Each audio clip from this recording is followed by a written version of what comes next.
पुराने समय में जो भगवान का मंदिर तुम्हारे घर में छोटा सा होता था, वो रसोई घर के पास में या रसोई घर के अंदर वो छोटा सा मंदिर होता था। आज के जमाने में भगवान कहाँ विराजमान कर दिया है? जो बड़ा बंगला बनता है, बंगले में जो बड़ा हॉल बनता है, उस हॉल में भगवान का मंदिर मिलेगा। उस हॉल के पास में भगवान का मंदिर मिलेगा। भगवान के पास उस हॉल के पास में मंदिर आपने बना दिया। एक छोटा सा मार्बल का मंदिर लाए, लकड़ी का मंदिर लाए, हॉल में लाकर रख दिया।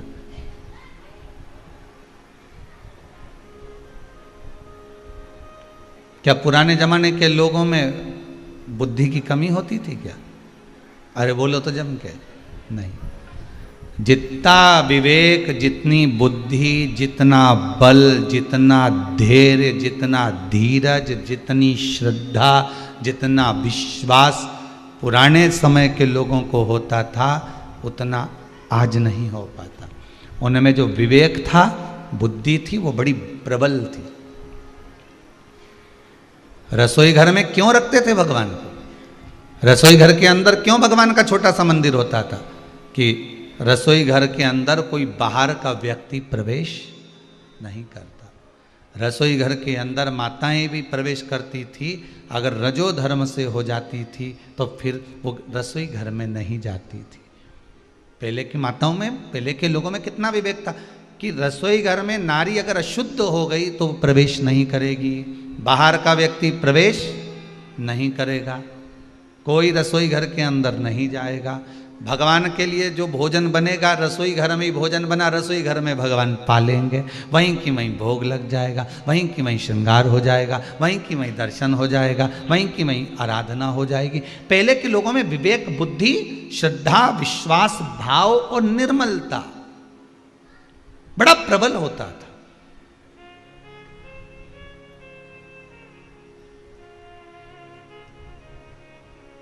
दुनिया के लोग भले उनको कुछ भी कर दें, पुराने समय की माताएं जब जब बाजार जाती थी, पैसे को लेके जाती, पल्लू में बांध के ले जाती थी, तुरंत पल्लू में बांधा और ले गई।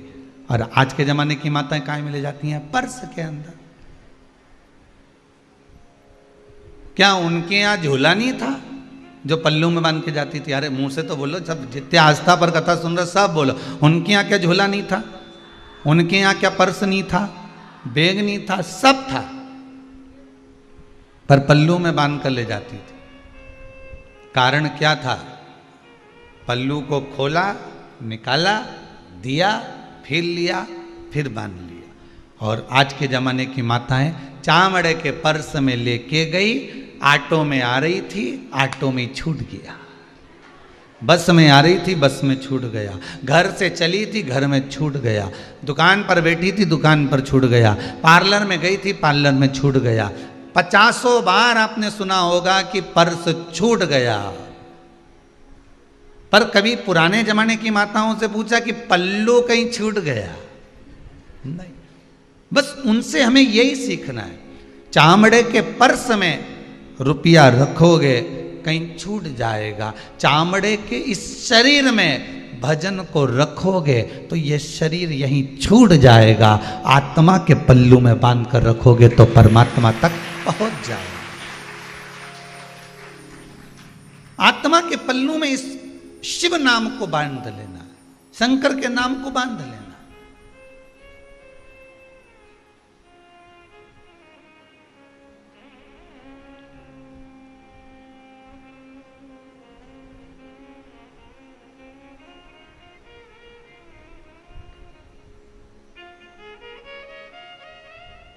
अरे वास्तु पूजन अगर आपने करवाया होगा, वास्तु शास्त्र कहता है,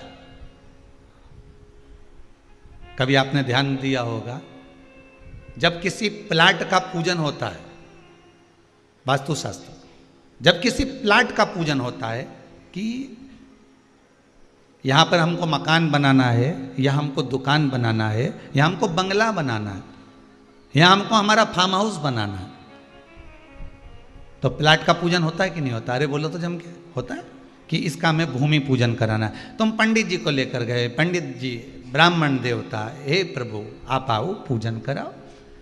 पंडित जी ने सामग्री लिखी, रोली चावल मोली हल्दी सामान सब लिख दिया। उसमें उन्होंने लिखा भी सब सामान, उसमें कलश भी लिखा, श्रीफल भी लिखा, साथ में ये भी कहा कि 5 ईंट भी लेकर आना, ईंट मां पूजन होना है उसको भी लेकर आना। ब्राह्मण देवता ने पूजन भी कराया, पूजन भी आपने किया, दक्षिणा भी दी, प्रेमवश आशीर्वाद भी मिला ब्राह्मण देवता का, सब कुछ हुआ।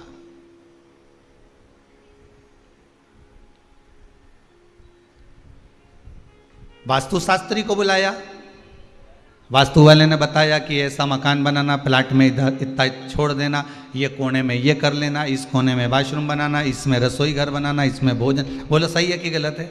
जितनी कथा सुन रहे हो आस्था पर, सब ध्यान से सुनना कथा को। रुद्राक्ष शिव महापुराण की कथा चल रही है खामगांव वालों की, बहुत ध्यान से सुनिए हमारा। एक एक चीज वास्तु के हिसाब से बनाई, सारा सामान वास्तु के हिसाब से बनाया।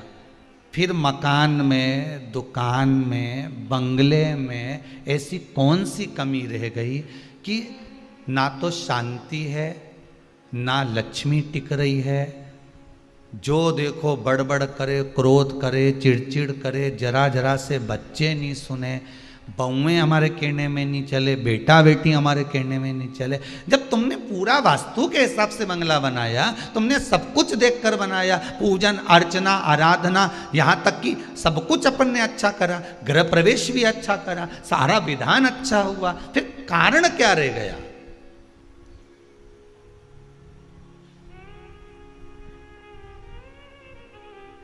कभी एकांत में बैठकर जरा विचार तो करा करो कि कारण कौन सा रह गया होगा। कारण एक रह गया, शंकर को वास्तु का देव कहते हैं। वास्तु देवता कोई दूसरा नहीं, वास्तुदेव मेरा शिव ही है। शंकर ने नक्षत्र बनाए, शंकर ने ही घड़ी बनाई, शंकर जी ने ही पल बनाए, नक्षत्र बनाए, दिन बनाए, वार बनाए, महीने बनाए, ये सब शिव ने बनाए। एक एक पल, घड़ी, सेकंड, क्षण, सब कुछ शंकर मेरे शिव के द्वारा निर्मित।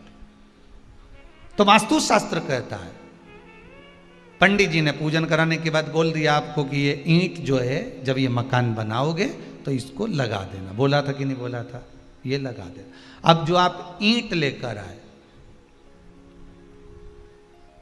जो आप तगाड़ी लेकर आए, जिस गेती से आप खुदाई कर रहे हो, 5 बार 7 बार जो गेती तुमने जमीन में लगाई है, जमीन को खोदा है, भूमि पूजन करा है, वो गेती भी मांग के लाए। ध्यान दीजिएगा, सुख कहाँ चले गया, शांति कहाँ चली गई? वो गेती भी मांग कर लाए। जो ईंट तुमने रखी, अभी तो तुम्हारा मकान बनना चालू होगा, इसलिए ईंट तुमने बुलाई नहीं। जा एक काम करो, वहां से उठा ला 5 ईंट।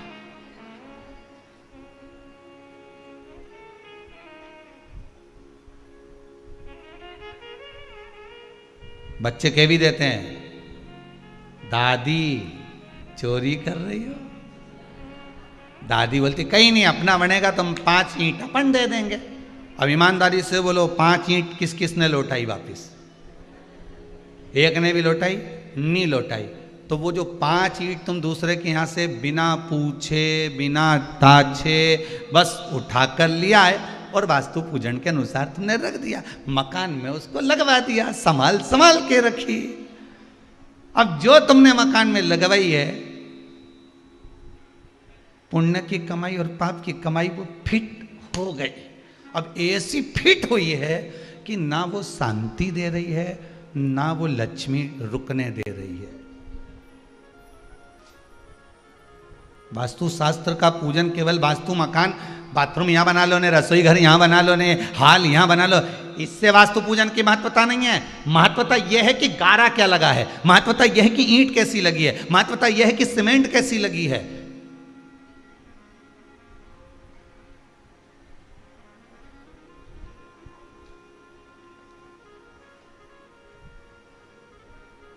महत्वता वो देखिए।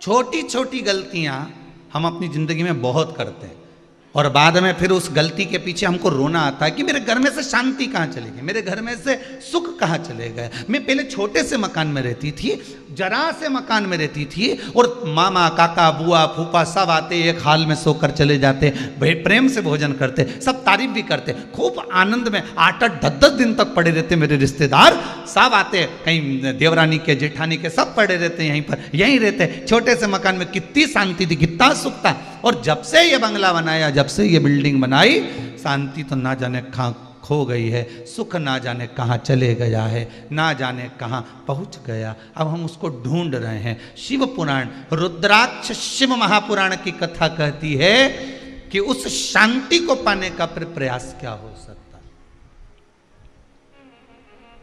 किसी वस्तु से हमें, किसी के सामग्री को, किसी की वस्तु को,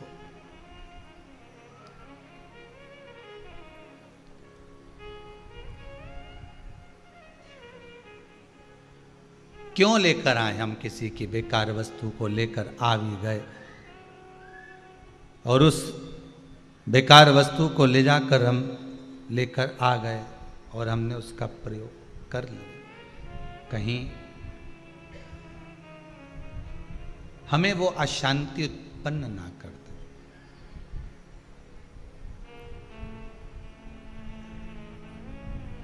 वास्तु पूजन में प्रयास करा करो अपनी सामग्री का प्रयोग। अपने घर में कुदाली हो, फावड़ा हो, गैती हो, हसिया हो, जो आपके घर में रखा है, भूमि पूजन उससे होना चाहिए। या जिस ठेकेदार को बनाने के लिए ठेका दिया है, उसको आपने कुछ शुल्क देकर ठेके में उसको निश्चित कर दिया है, तो फिर उसकी वस्तु यूज करें, उसकी वस्तु प्रयोग में।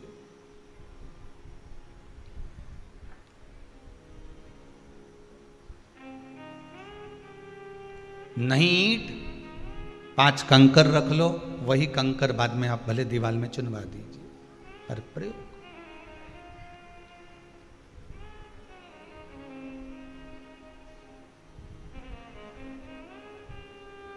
भगवान तो पहले के जो लोग होते हैं वो भगवान को अगर बिठाते हैं तो घर के रसोई घर में बिठाते हैं। हम मना नहीं करते, आप अपना बंगला बनाए हो तो भगवान का रूम जरूर बनाओ, पर भगवान को केवल हॉल में लाकर मत बिठा देना। नौकर भी निकल कर जा रहे हैं, सेवक भी निकल कर जा रहे हैं, आप भी दिन भर चप्पल पहन कर उन्हीं के सामने घूम रही हो। भले हमारी तो घर की चप्पल है तो सिर पे रख लो, घर की चप्पल है तो सिर पे लेके घूमो, नहीं घर की चप्पल है। बाहर की चप्पल तो हमने अलग रख रखी है, रसोई घर की चप्पल अलग होती है।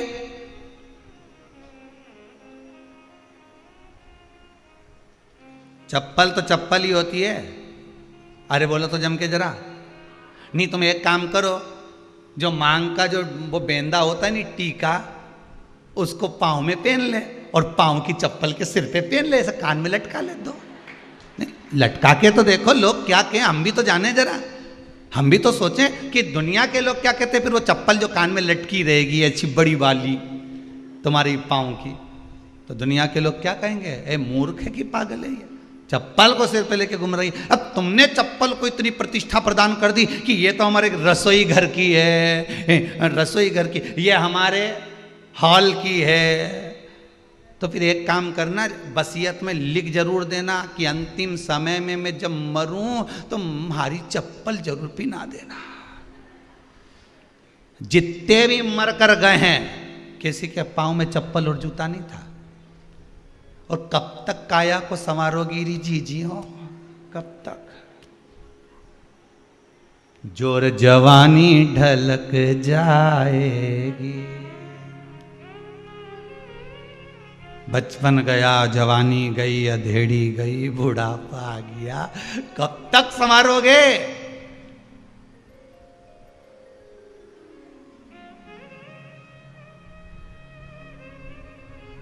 रसोई घर में ज्यादा काम करते हैं तो ठंड बैठ जाती, गुरुजी तुम तो अपनी अपनी लगाते हो।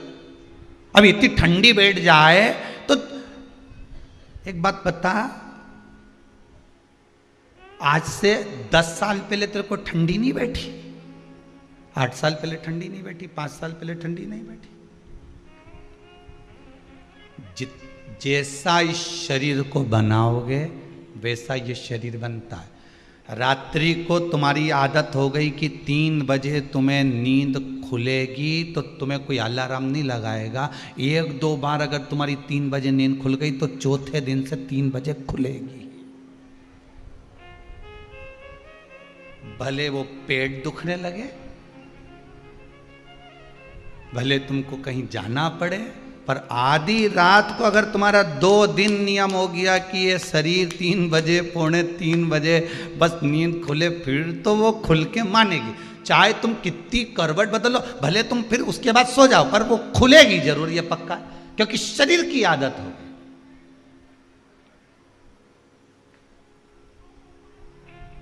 इस शरीर को तुम जैसा बनाओगे वैसा बनेगा।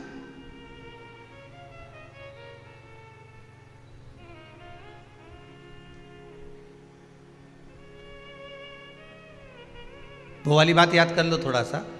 वो कहते हैं ना कि पहले बच्चे नानी और दादी के घर में जन्म लेते थे। बोलो सही है कि गलत है? पुराने समय में बच्चे या तो नानी के घर में जन्म लेते थे या दादी के घर में जन्म लेते थे। इसलिए बच्चों का जो प्रेम होता था वो नानी और दादी से ज्यादा होता था। इसलिए गर्मी की छुट्टी में बच्चे तुरंत दौड़ के नानी दादी के घर चले जाते थे। हम तो नानी के घर जा रहे हैं। जो बच्चा जहां जन्म लेता है उसका प्रेम वहां ज्यादा रहता है। नानी के घर में जन्म लिया तो नानी के परिवार वालों से प्रेम ज्यादा रहेगा, दादी के घर में जन्म लिया तो दादी के परिवार वालों से प्रेम ज्यादा रहेगा। जहां बच्चे की नाल कटती है उसका प्रेम, उसका स्नेह वहां ज्यादा रहता है। आज के बच्चे हॉस्पिटल में जन्म लेते हैं, इसलिए डॉक्टर सिस्टर से प्रेम ज्यादा रहता है।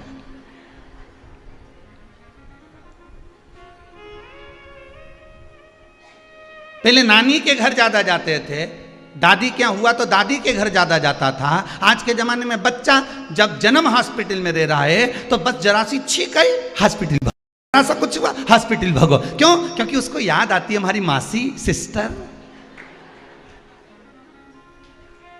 हमारा नाना जी डॉक्टर, इनकी घनी याद आए।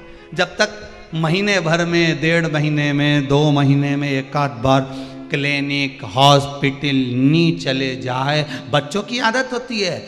तुम घर की दवाई वगैरह सब दे लो पर ठीक नहीं होगा, परंतु जैसे ही तुम डॉक्टर की सीढ़ी पे चढ़े, हॉस्पिटल पहुंचे, उसने केवल हाथ लगाया और कहीं नहीं, जो दवाई तुम दे रहे थे वही दवाई दी, उसके बाद ठीक हो गया, क्योंकि वो नाना जी से मिल ही आया, ने मौसी उसको छू ली, बस वो ठीक। और ऐसा केवल बच्चों के साथ नहीं, तुम्हारे साथ भी होता है। जब तक तुम्हारा 500 रुपया 1000 रुपया डॉक्टर में नहीं लग जाए नहीं, तब तक तुम्हारी सर्दी ठीक हो ही नहीं। और यूं तो तुम सर्दी ठीक हो जाती, पर तुम्हारे को मामा मौसी के घर भी तो जाना है, उनके यहाँ भी तो जाके मिलो, प्रेम तो मिले। शरीर को जैसा बनाओगे शरीर वैसा बनता है, वैसा शरीर बनेगा। अब चप्पल तुम भले पाँव में पहन लो रसोई घर में,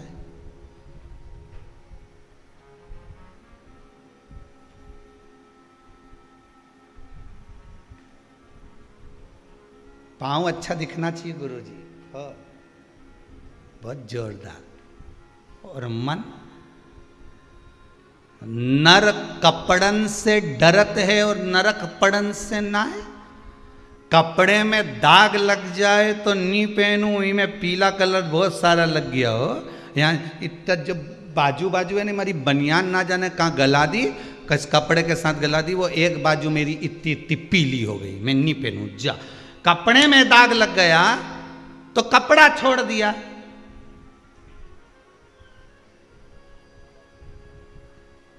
कपड़े में दाग लग गया तो कपड़ा गंदा दिख रहा है, कपड़ा गंदा हो गया, तो तुमने उस कपड़े को फिर पहना क्या? नहीं, अच्छा नहीं लग रहा, ये कपड़ा गंदा हो गया, ये मुझे ठीक नहीं लग रहा।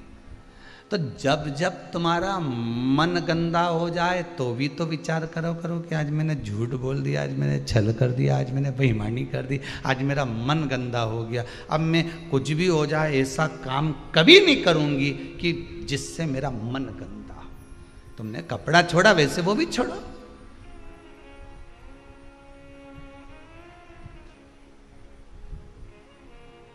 नर कपड़न से डरते और नरक पड़न से नाय। आज कपड़ों से डर लग रहा है कि कपड़ा गंदा हो जाएगा, पर मन गंदा हो गया तो परमात्मा के पास कैसे जाएगा, ये भी तो विचार कर।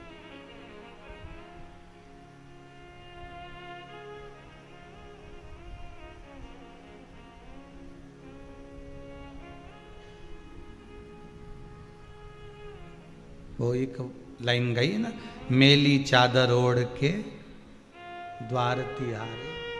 कैसे आ सकते हैं हम? इस गंदे मन को लेकर कैसे पहुंचे?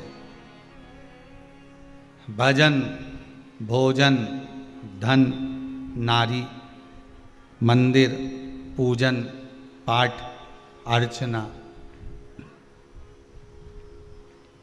कितनी सुंदर बात लिखी हमारे शास्त्रों में। भगवान का भजन करो तो ब्रह्म मुहूर्त में करो। ब्रह्म मुहूर्त में क्यों लिख दिया? लिख देते कि दिन दोपहरी में करो, 12-1 बजे खूब डट के करो, पर उन्होंने लिखा ब्रह्म मुहूर्त में भगवान का भजन करो। ब्रह्म मुहूर्त में क्यों? कामी सोता रहेगा, भोगी भोग में लगा रहेगा, और योगी साधना करने वाला जब साधना में लगा रहेगा। कहते हैं ब्रह्म मुहूर्त में सुबह के समय पर जो स्वप्न देखो वो सिद्ध हो जाता। लोग कहते हैं सिद्ध हो जाता है, कहावत है लोगों की। सुबह अगर स्वप्न देखा तो वो सिद्ध होगा। तो सुबह जो भजन किया, सुबह जो मंत्र जाप किया, सुबह जो स्मरण किया, वो भी तो सिद्ध होगा। सुबह जो तुमने भजन करा है, कीर्तन करा है, स्मरण करा है, मंत्र जाप किया है, वो भी तो सिद्ध होगा। जब स्वप्न सिद्ध हो सकता है तो भजन भी तो सिद्ध हो सकता है।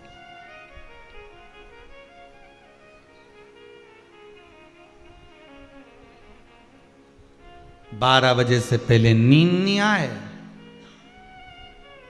8 बजे से पहले बकासी नहीं उड़े। वो तो जब आवाज आए या कमरा में कहीं की रोशनी आ जाए, थोड़ी सी रोशनी, तब आंख खोले तो भी पड़ोसी को उठा रही, तुम्हारी अम्मा उठ गई शायद, देख क्या ना तुम जा, और देखना मम्मी ने चाय बना दी हो तो लिया ना हो। वो बेरू गया चाय लेने,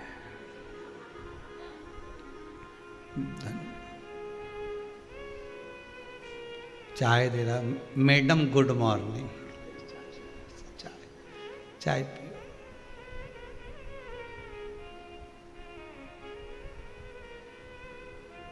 एक बार जैसे चाय लेने ऐसे गया, एक बार सवेरे जल्दी उठ के चाय खुद बना लेता और मम्मी के कमरे में लेके जाता, आज मम्मी चाय तुम्हारे लिए बनाई है। तब माँ प्रसन्न हो जाती कि मेरा बेटा मेरे लिए चाय बना कर लाए। तब आनंद की अनुभूति होती, तब चिदानंद वृत्ति में कोई सुख का अनुभव हो जाता।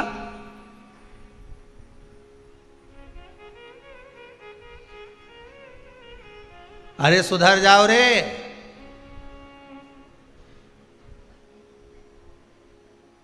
अभी भी मौका है, कहीं नहीं बिगड़ा।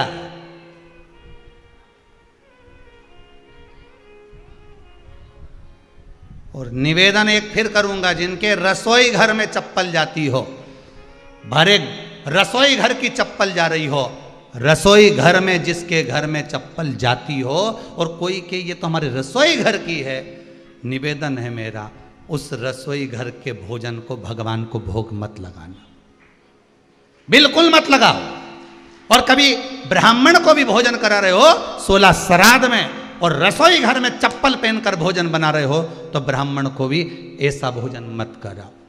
16 श्राद्ध में पितरों के निमित्त भोजन करा रहे हो, चप्पल उतार कर जब माँ, कितना सुंदर व्याख्यान है साहब, ये तांबे के, पीतल के, चांदी के, स्टील के बर्तन तो अब चले हैं, एल्युमिनियम के बर्तन तो अब चले हैं। पहले तो मट्टी के बर्तन बनते थे, मट्टी के बर्तन में ही भोजन बनता था।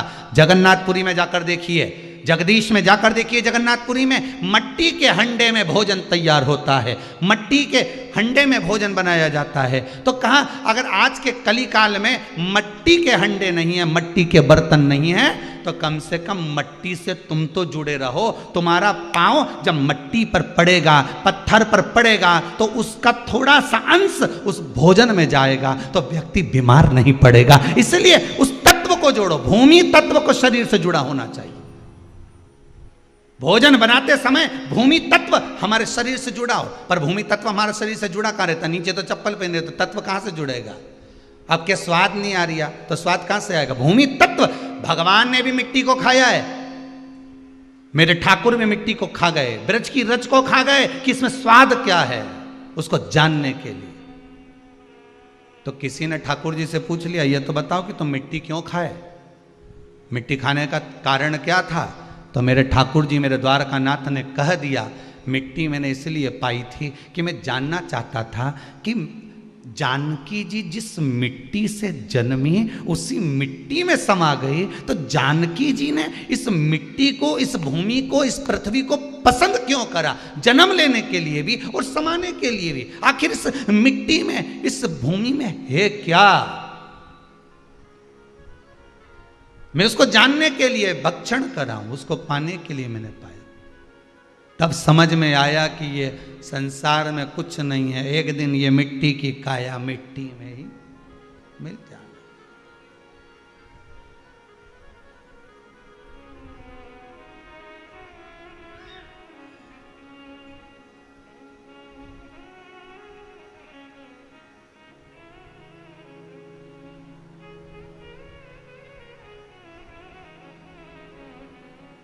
सब यही करा।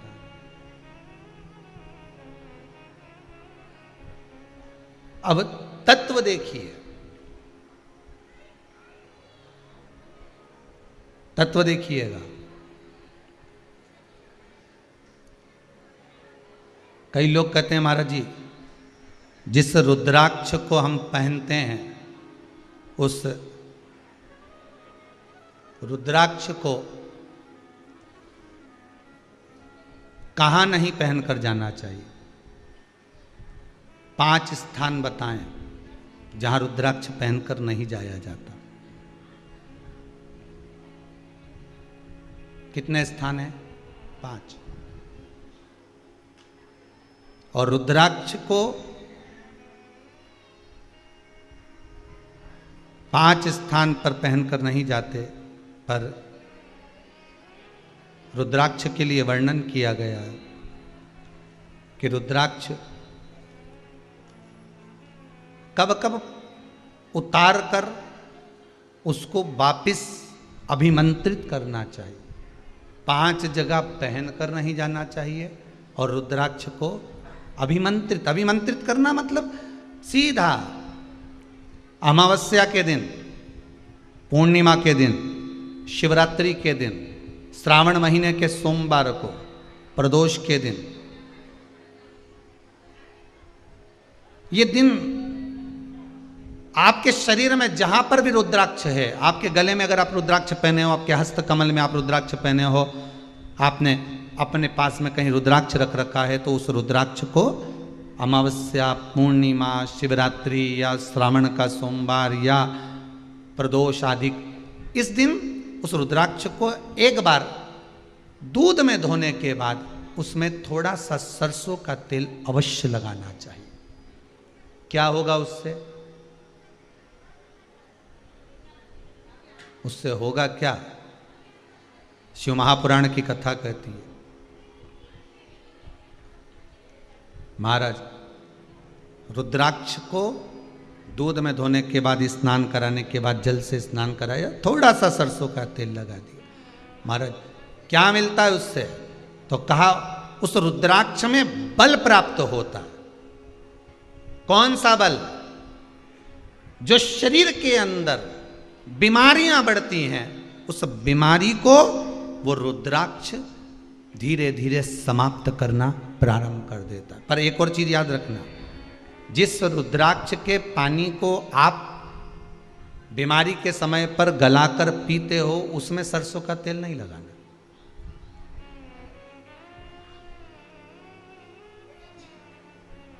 उसमें सरसों का तेल नहीं लगाना है। उसको तो आप केवल स्नान कराओ दूध से, जल से, और फिर उसको गला दीजिए, उसका पानी आप पीना चालू कर दीजिए। जिसको बड़ी बीमारी होती है उसके लिए कल कथा में वर्णन किया था रुद्राक्ष के जल का, कि रुद्राक्ष का जल पिया जाता है शरीर के अंदर से रोग को, बीमारी को हटाने के लिए, रोग बीमारी को समाप्त कर। तब शिव पुराण कह रही है अमावस्या, एक तिथि कोई सी भी मान लो, हम ये नहीं कहेंगे कि आप अमावस्या आए तो उस पर भी आप बिल्कुल स्नान कराओ, पूर्णिमा आए तो उस पर भी नहीं, नहीं। आप तो कोई एक तिथि, आपको लग रहा है कि मेरा रुद्राक्ष बल कम दे रहा है, मेरे रुद्राक्ष में बल की कमी हो रही है, तो फिर उसके लिए कहा कि आप अमावस्या को भी स्नान करा लो, पूर्णिमा को भी करा लो, सरसों का थोड़ा सा तेल उसमें अवश्य लगा। रुद्राक्ष की असली पहचान काय में करी जाती है? सरसों के तेल में तो करी जाती है। आगे कथा में अपन सुनेंगे कि असली रुद्राक्ष को कैसे पहचाना जाता है, सरसों के तेल से, उसका वर्णन आता है।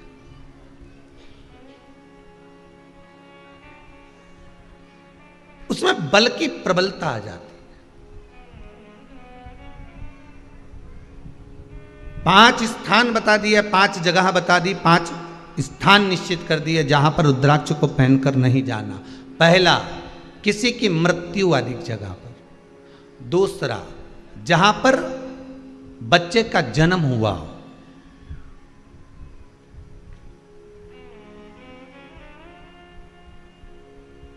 मृत्यु आदि जगह पर सूतक लगती है, जहां बच्चे का जन्म लेता है वहां सावड़ लगती है। मतलब जीव जाने के बाद दुख का सूतक होता है, और बच्चा जब जन्म लेता है तो सुख की सावड़ रहती है, सुख की सावड़।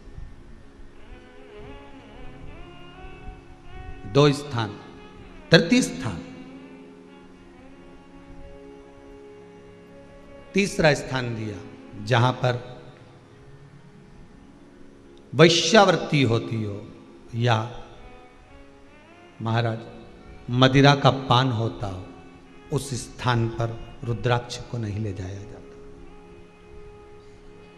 चौथा स्थान रुद्राक्ष के लिए कहा गया,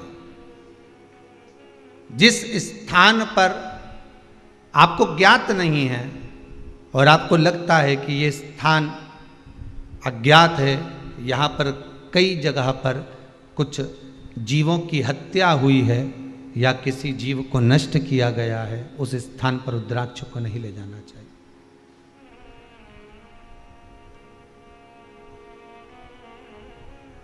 पांचवा, महाराज आपके रुद्राक्ष का जहां अपमान हो रहा है, अपमान से समझ में आ रही है ना आपको बात? ये काय को ढोंग प्रपंच में पढ़ा है? कौन ने कहा इतने रुद्राक्ष धारण कर ले? कौन ने कहा है? क्यों ढोंग प्रपंच में पढ़ा है? जहां रुद्राक्ष का, इसलिए रुद्राक्ष की मूलता है कि रुद्राक्ष का जब चक्र बनाया जाता है, रुद्राक्ष का जैसे किसी व्यक्ति का व्यापार नहीं चल रहा हो, कोई कर्जे में लदालूम हो गया हो, जिसके व्यापार बार बार बदलना पड़ रहा हो, या फिर कोई काम में मन नहीं लग रहा हो, या कहीं नौकरी, सर्विस, व्यापार, व्यवसाय व्यक्ति का जब चलता नहीं है, तो फिर उसके लिए रुद्राक्ष चक्र के रूप में काम करता है।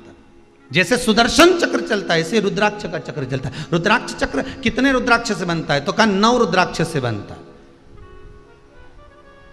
4 मुखी रुद्राक्ष के 3 रुद्राक्ष 4 मुखी के, 5 मुखी रुद्राक्ष 3, 6 मुखी रुद्राक्ष 3, कितने हो गए?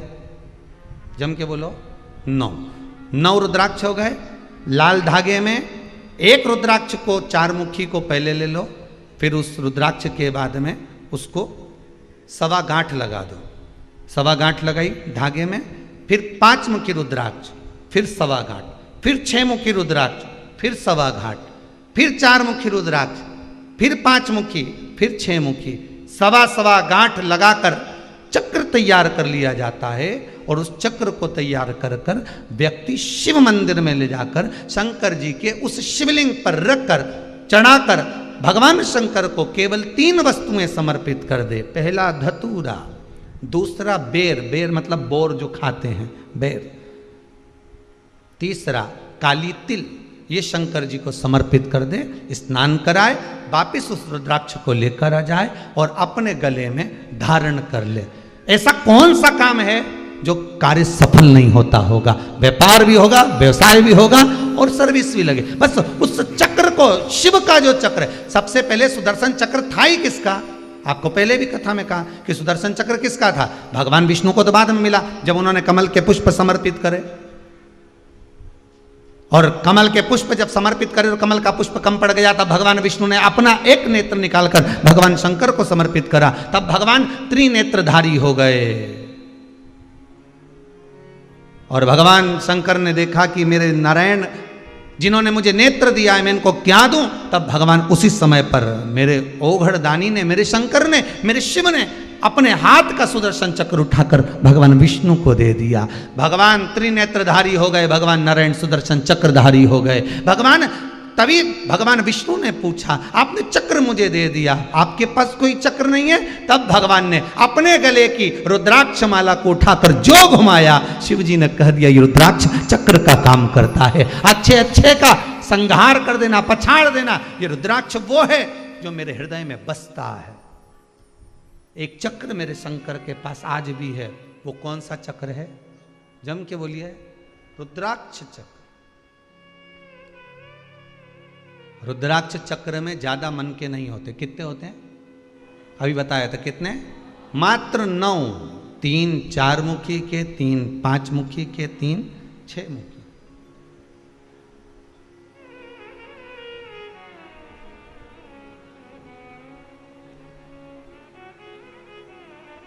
छोटे से छोटा रुद्राक्ष होता है, बहुत छोटा, बहुत छोटा, उससे एक बड़ा से बड़ा। एक रुद्राक्ष का हमने वर्णन किया था कि कल एक भगत ने परसों के दिन, 1 दिन पहले, श्रावण महीने के समय पर एक रुद्राक्ष भेजा है पेंडल बनाकर। आप उसका दर्शन करिए। आस्था वालों से निवेदन है वो भी दर्शन कराएं। जो बड़ा रुद्राक्ष इन्होंने भेजा है, इतने बड़े रुद्राक्ष का जो दर्शन महाराज, 7 मुखी बड़ा रुद्राक्ष। शायद इतने बड़े रुद्राक्ष का दर्शन आपको पहली बार प्राप्त हो रहा होगा। पर ये रुद्राक्ष बेंगलोर से जो बनाकर भेजा है इन्होंने, 7 मुखी, 7 मुखी, 7 मुखी, बड़ा, फिर उससे छोटा, फिर उससे छोटा,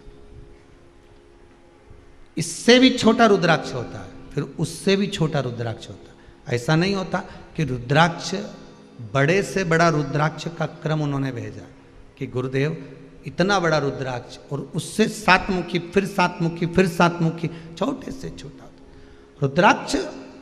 आप जिस रुद्राक्ष का चक्र अपने जीवन में उतार रहे हो, फिर निवेदन करूंगा, दुनिया में ऐसा कोई समस्या नहीं जिस समस्या का कोई निदान नहीं। हर समस्या का निदान है, पर निदान किसी दूसरे के पास नहीं, निदान केवल मेरे भोले नाथ के पास में है। आपको अगर किसी समस्या का सफल आनंद चाहिए तो शंकर की शरण में जाओ।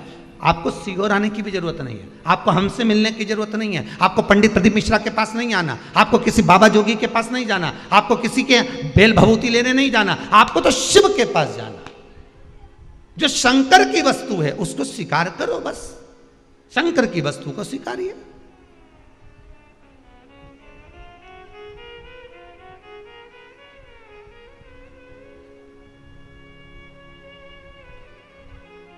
शंकर की वस्तु को स्वीकार करना चालू कर दीजिए।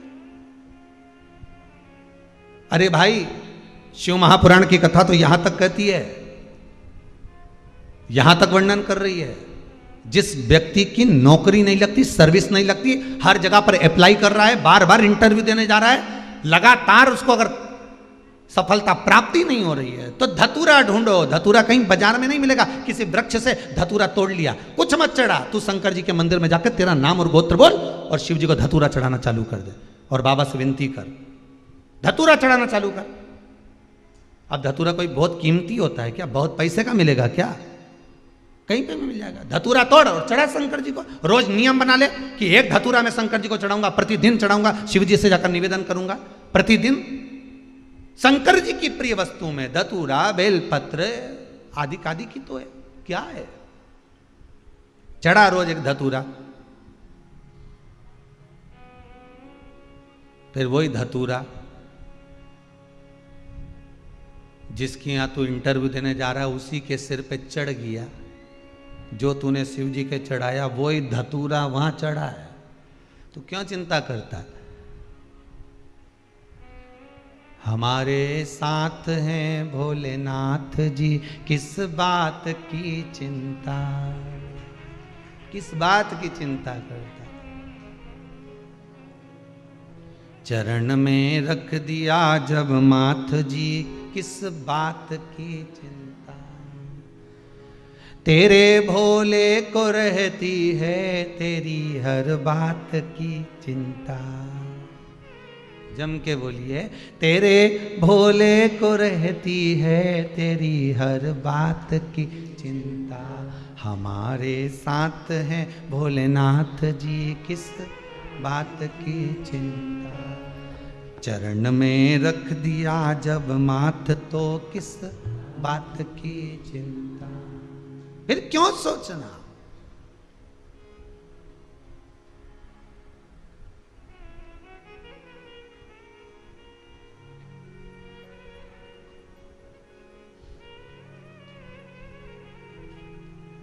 बस उसको रिझाना। कैसे रिझाऊं भोलानाथ मैं तुमको, कैसे रिझाऊं रे, कैसे रिझाऊं भोलानाथ मैं तुमको, कैसे रिझाऊं रे।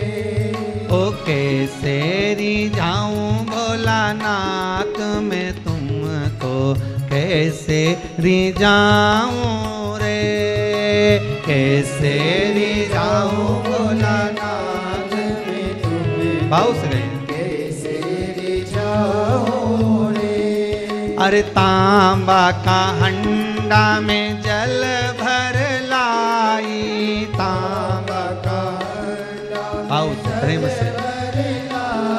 ओ तांबा का हंडा में जल भर लाई, तांबा का हंडा में जल भर लाई। अरे कैसे नीलाऊं भोलानाथ मैं तुमको, कैसे नीलाऊं रे, कैसे नीलाऊं भोलानाथ मैं तुमको, कैसे नीलाऊं रे। अरे कैसे मनाऊं भोलानाथ मैं तुमको, कैसे मनाऊं रे, कैसे मनाऊं भोलेनाथ मैं तुमको, कैसे मनाऊं रे। आओ से हो।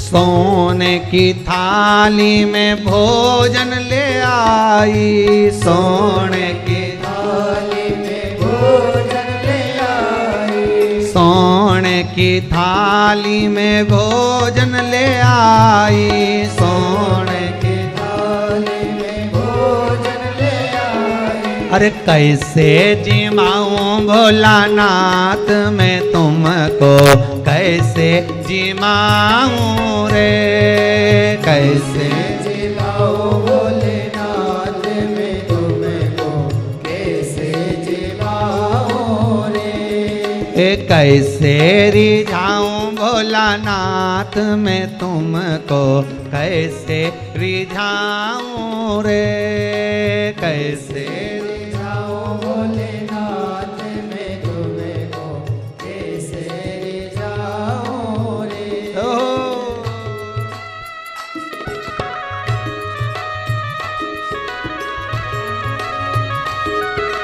हरि बोल।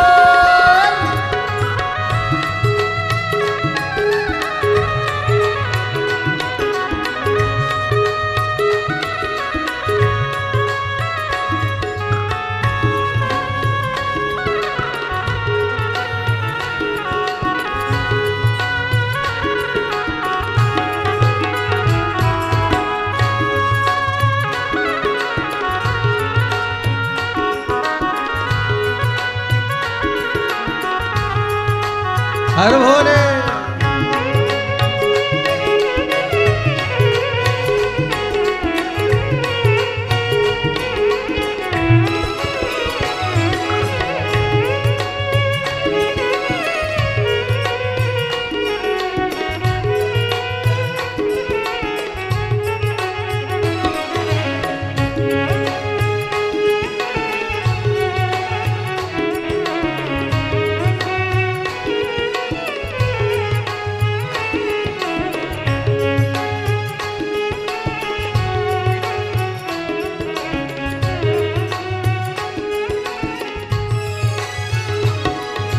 सोने की झारी में गंगा जल लाई, सोने की झारी में गंगा जल लाई, सोने की झारी में गंगा जल लाई, सोने की झारी में गंगा जल लाई। कैसे पिलाऊं भोलानाथ मैं तुमको, कैसे पिलाऊं रे, कैसे पिलाऊं भोलानाथ मैं तुमको, कैसे पिलाऊं रे। ओ कैसे रिझाऊं भोलानाथ मैं तुमको, कैसे रिझाऊं रे, कैसे रिझाऊं भोलेनाथ मैं तुमको, कैसे रिझाऊं रे। कैसे रिझाऊं भोलानाथ मैं तुमको, कैसे रिझाऊं रे, कैसे रिझाऊं भोलेनाथ मैं तुमको, कैसे रिझाऊं रे। कैसे रिझाऊं भोलानाथ मैं तुमको, कैसे रिझाऊं रे, कैसे रिझाऊं भोलेनाथ मैं तुमको, कैसे रिझाऊं रे। हर हर महादेव। हे शंभु, हे औघड़ी त्रिकालदर्शी, हम रिझाएं कैसे तुझको। माना समस्या बड़ी है, दुख भी बड़ा, कष्ट बहुत है, तकलीफ भी बहुत है, पर समस्या अगर विकट है तो महादेव भी तो निकट है, शिव भी तो करीब में है अपने।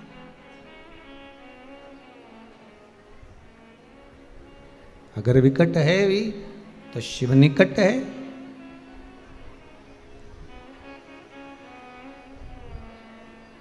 रुद्राक्ष चक्र को बनाना सीख गए सब लोग। रुद्राक्ष चक्र को बनाने के लिए कौन कौन सा रुद्राक्ष होना चाहिए? जम के बोलो। 4 मुखी, 5 मुखी, 6 मुखी। कितने कितने होना चाहिए? 3-3। क्रम क्या होना चाहिए? 4, फिर 1.25 गांठ, फिर 5, फिर 1.25 गांठ, फिर 6, फिर 4, फिर 1.25 गांठ, फिर 5, फिर 6। लाल धागे में तैयार कर जो रुद्राक्ष का चक्र है, सहज नहीं होता। शिव स्मरण में 5 स्थान पर रुद्राक्ष को नहीं ले जाया जाता, ये कथा में वर्णन। रुद्राक्ष को कब वापिस उसको बल प्रदान करना है। अमावस्या, पूर्णिमा, शिवरात्रि, श्रावण सोमवार, प्रदोष, ये दिन रुद्राक्ष के बल प्राप्त करने के, बल प्रदान।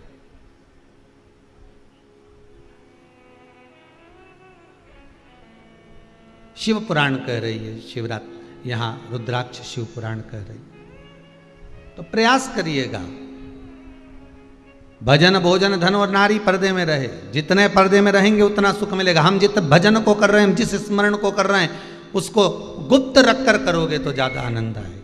उसको गुप्त रख कर करिए, आपको आनंद की अनुभूति होगी। आप अपने भजन को कभी मत बताओ किसी को कि मैं 2 घंटे मंदिर जाती हूँ, कि मैं 4 घंटे तक पाठ करती हूँ, कि मैं स्मरण करती हूँ, कि मैं 3 घंटे तक ये कार्य करती हूँ। आप अपना कार्य गिनाओ, पर भगवान की सेवा मत गिनाओ। हमें भगवान की सेवा कभी नहीं गिना। भगवान को जो दान किया, ब्राह्मण को जो दान दिया, गौ माता को जो दान दिया, बहन बेटी को जो दान दिया, कभी मत बोलना कि हमने इतना दिया। नहीं नहीं, वो तो देने वाला भोलेनाथ, लेने वाला भोलेनाथ, वो दे रहा है, इसलिए हम भी दोनों हाथों से दे रहे हैं। जीवन का क्या ठिकाना है, आज है कल नहीं, सब धरा की धरा रह जाएगा। एसी का रूम ने, डनलप का गद्दा ने, अलमारी में कपड़ा, बोलो तो जी सही है कि गलत है, सब पड़ा रह जाए, कौन देखे जाए। और तुम्हारा कपड़ा भी कोई नहीं पहनेगा, ईमानदारी की तो बात ही है। कौन पहनेगा?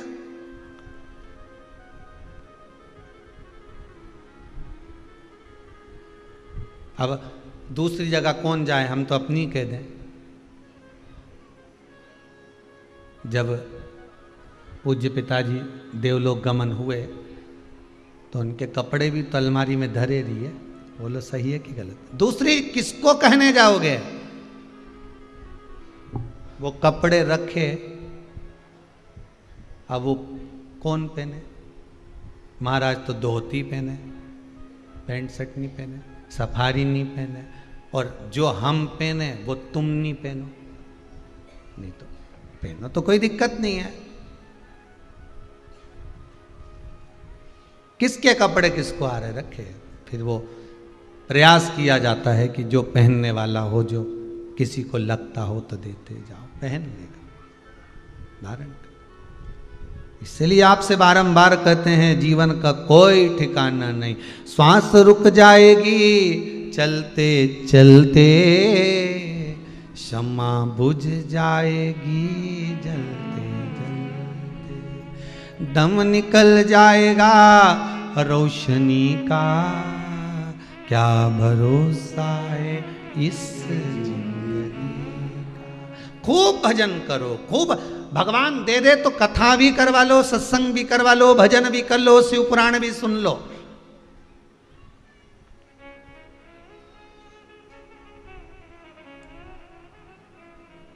तुम्हारे जाने के बाद तुम्हारे घर के लोग बाद में कहेंगे कि हमको उनकी स्मृति में कथा करवा। नहीं नहीं, तुम खुद कर लो और के चले जाओ, बहू को सुन ले दीजिए हमारी स्मृति, अच्छे से लिख ले। हम जाएं उसके बाद भले कुछ मत करना, पर जीते जी हमको तेरा कथा शिव पुराण करा लेने दे, रसगुल्ला प्रेम से खा लेने दे, दोनों हाथों से दान पुण्य करने दे, अपनी जिंदगी मस्त जियो। फिर कहेंगे जितना कमाओ तुम, मना नहीं है, कमाने के बाद तुम्हारे हाथों से दान नहीं होता, मत करो। तुम्हारे हाथों से किसी से दिया नहीं जाए, मत दो। तुम्हारे हाथों से कोई धर्म नहीं हो, मत करो। पर निवेदन है, जितना कमा रहे हो अपने ऊपर खर्च तो करो। एफडी बनवा लो, एफडी बनवाओ, बीमे में जमा करते जाओ। मरने के बाद बीमा किसको मिलेगा? तुझे ऊपर कोई देने आएगा? बीमा पक गया है, 12 लाख रुपए तुम्हें मिल रहा है, ऊपर कोई कहने आएगा? बीमा वाला बोलने आएगा ऊपर कि 12 लाख तुम्हें बीमे के मिले, जाओ नीचे जाके तुम बढ़िया फ्रिज मिरीज खरीद लो, ने 2-4 आइसक्रीम खा लो। कौन मौका देगा? और ऊपर जाके तो बोलना भी मत कि हमारा 10,000 का बीमा था कि 5,000 का। सुनेगा ही नहीं, डायरेक्ट बोलेगा वो पाड़ा पे बैठा हुआ मुछंदर।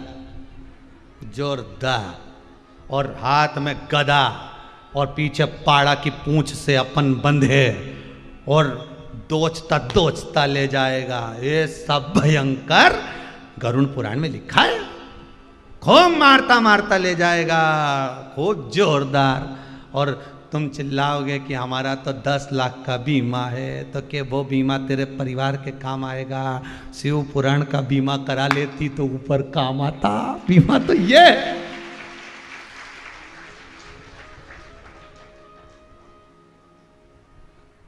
आस्था चैनल पर ऑनलाइन बुकिंग हो रही थी इस बीमे की 1 बजे से, बोलो तो 4 बजे तक रोज सियोर वाला महाराज भी बापड़ा चिल्ला चिल्ला के थकी गया, बोल बोल के कि बीमा करा लो, बीमा करा लो। बीमा मतलब कथा सत्संग स्मरण में मन लगा लो। ये मन लगाना ही बीमा। एक बार हो गया नहीं तो आखिरी तक चले। इसकी रकम भी बढ़े, इसकी भी बढ़े, बाकी की किसी की रकम घटे, दान पुण्य भजन की रकम घटे, इसकी बढ़े। शंकर को दिया कभी नहीं घटता, शिव महापुराण में किया कभी नहीं घटता, शंकर के अनुमोदन में स्मरण में किया कभी नहीं घटता, इसका बढ़ता है। इसलिए बढ़ रहा है, रकम बढ़ रही।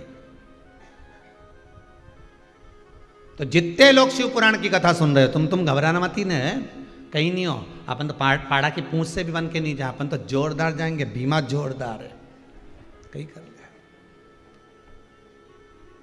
बीमा बड़ा अच्छा नहीं जो। और यमराज के दूत अगर बंदी बनाने भी आ जाए नहीं तो उनसे कह देना पहले फाइल देख ले, इसके बाद बात करना मेरे से तो बोलना ही मत ही। बस सियोर वाला महाराज की इतनी कथा सुनी है, नहीं तो महाराज के पास ही चली जाऊंगी अब्बी की अब्बी, और वहां जाके पूछूं महाराज से, तूने किया था महाराज की कथा सुनो, तो वो छेड़े ही नहीं, बोले ही नहीं। अकाल मृत्यु वो मरे जो काम करे, चंडाल का काल उसका क्या बिगाड़े, जो भक्त हो महाकाल का।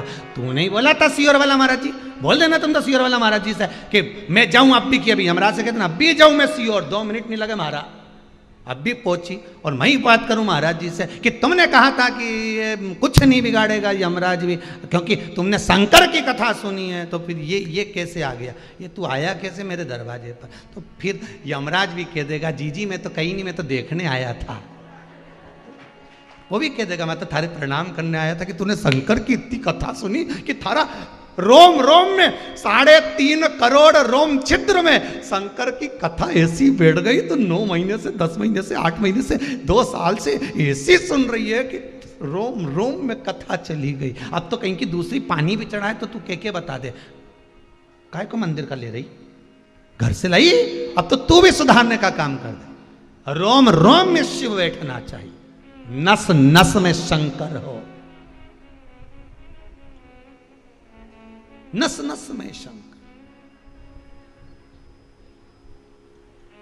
फिर क्या डरना उसमें? या तो शिव पुराण, मत बुरे कर्म कर बंदे वरना पछताएगा, भगवान की आंखों से तू बच नहीं सकता।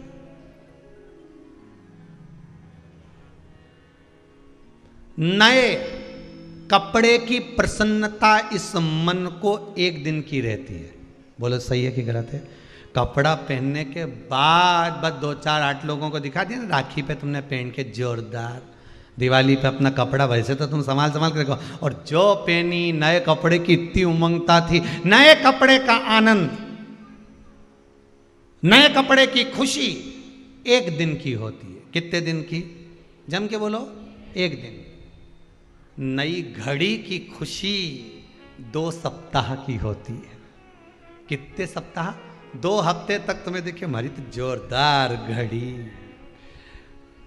इमें तो चलो तो मालूम पड़ी जाए कितना कदम चला। अच्छा घड़ी तो बनी कि कितना कदम चला, खाने की नहीं बनी कितना खाया, घड़ी में ही मालूम पड़ जाए। कितने सप्ताह? कितने सप्ताह की खुशी? 2 सप्ताह की। नए कपड़े की खुशी 1 दिन की, घड़ी की खुशी 2 सप्ताह की, नया मोबाइल की खुशी 2 महीना की, 70,000 का लिया, 80,000 का लिया, 90,000 का लिया, 50,000 का लिया, 20,000 का लिया, 10,000 का लिया। नए मोबाइल की खुशी कितने महीना? 2 महीना की। पर शिव महापुराण की कथा जीवन में अगर एक बार करवा ली, उसकी खुशी मरते दम तक की रहती है, कभी नहीं चूक सकती। मैंने बेटे की शादी करी, वो अपनी जगह, उसकी खुशी रह गई अपनी जगह पर, बेटी की करी वो अपनी जगह पर, शिव कथा की जो खुशी है, वो आनंद है, वो सुख है, वो घटता नहीं, बढ़ता है। जब जब याद करोगे, अरे शिवपुराण सुनी थी, अरे शिवपुराण करवाई थी, अरे शंकर का अनुमोदन करवाया था, जीते जी। अब जितनी तुम्हें खुशी, तुम्हारी उतनी खुशी ऊपर भी। आनंद, भजन में जो आनंद है वो कहीं नहीं महाराज। मन लगा मेरा यार फकीरी में, मन लगा मेरा यार फकीरी, फिर सुख नाही अमीरी में, मन लगा मेरा यार। बस ये अड़भंगा है, ये आनंद है। कभी मत बोलो अपने भजन को मैंने कितना किया है, कभी मत काउंट करो कि मैंने कितना दिया है, कभी नहीं गिनती करना कि मैंने कितना दे दिया। उसने देने वाले ने दिया था, मैंने दे दिया।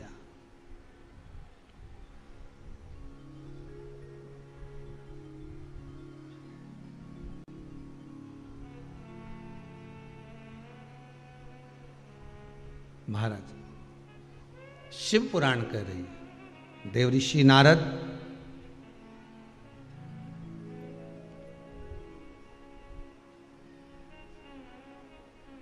रुद्राक्ष की माला का सम्मान नहीं कर पाए थे जब तप कर कर आए थे। कथा जब शुरू हुई आज की, रुद्राक्ष शिव महापुराण जो दूसरे दिन की चल रही है, आज द्वितीय दिवस की चल रही है, उसका स्मरण करिए जरा कि पूजन करने का, दान करने का, भजन करने का, स्मरण करने का अहंकार नहीं आना चाहिए।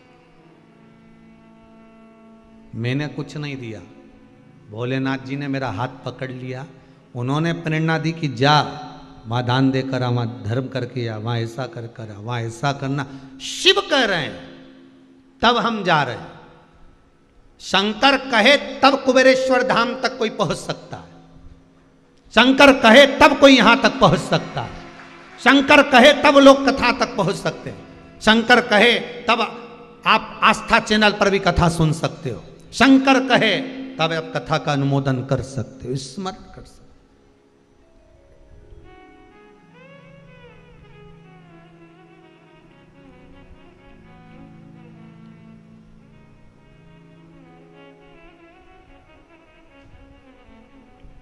शिव करे सोए।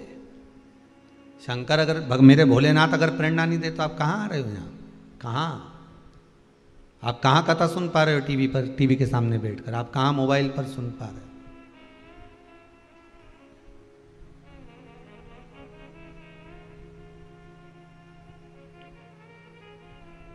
बस विश्वास शिव में है तो शिव तत्व मिलेगा।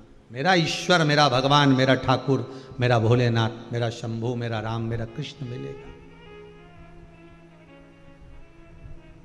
अब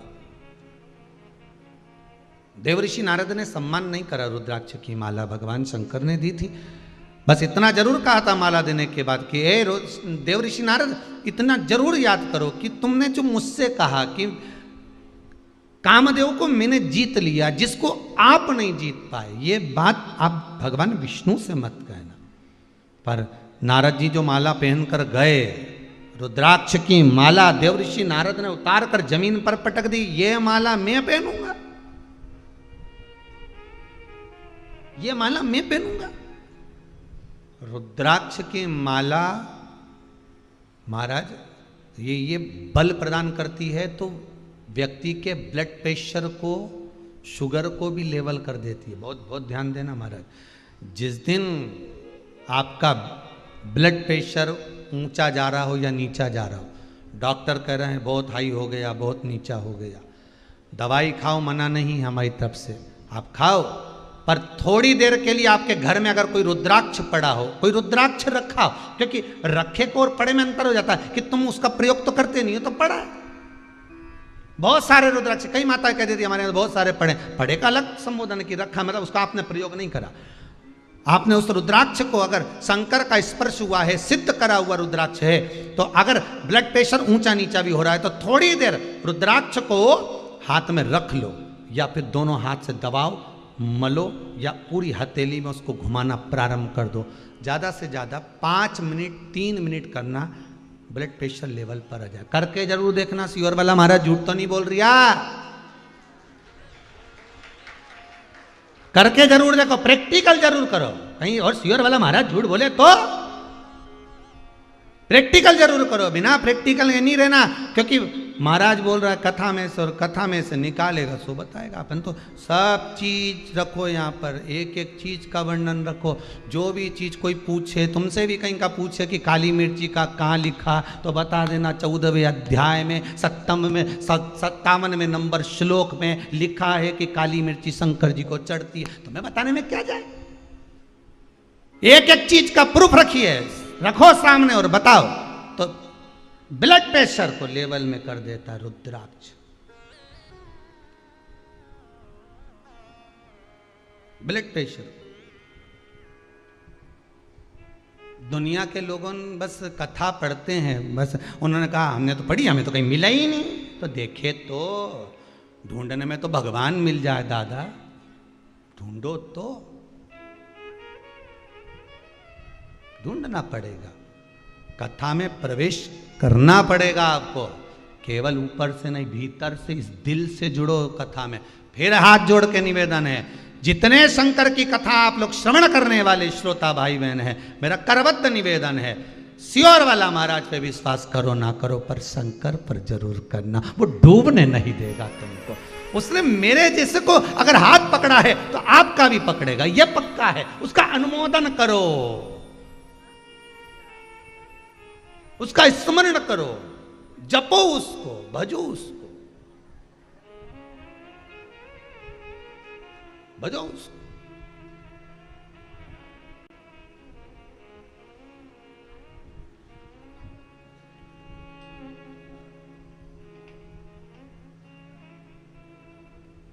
उसका स्मरण कर कर देखिए। महाराज हाथ में जब ब्लड प्रेशर ऊंचा नीचा जा रहा हो, डॉक्टर कहीं दूर हो, आप ग्रामीण क्षेत्र में रह रहे हो, नहीं जान पाए, और किसी ने कह दिया कि ब्लड प्रेशर ऊंचा नीचा हो गया, रुद्राक्ष जो आपके पास में, उसको अच्छा जम कर हाथ की हथेली में उस रुद्राक्ष को श्री शिवाय नमस्तुभ्यं बोलकर, ओम नमः शिवाय पंचाक्षर मंत्र बोलकर, नमः शिवाय ओम बोलकर, जो आपकी मर्जी पड़े, शंकर को भज लो। उस काल अधिपति महाकाल का स्मरण कर लो, विश्वेश्वर मेरे विश्वनाथ का स्मरण कर लो, और उस रुद्राक्ष को मलो, होगा।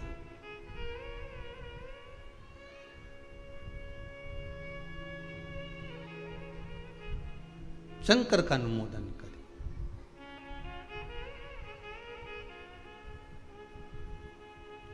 महाराज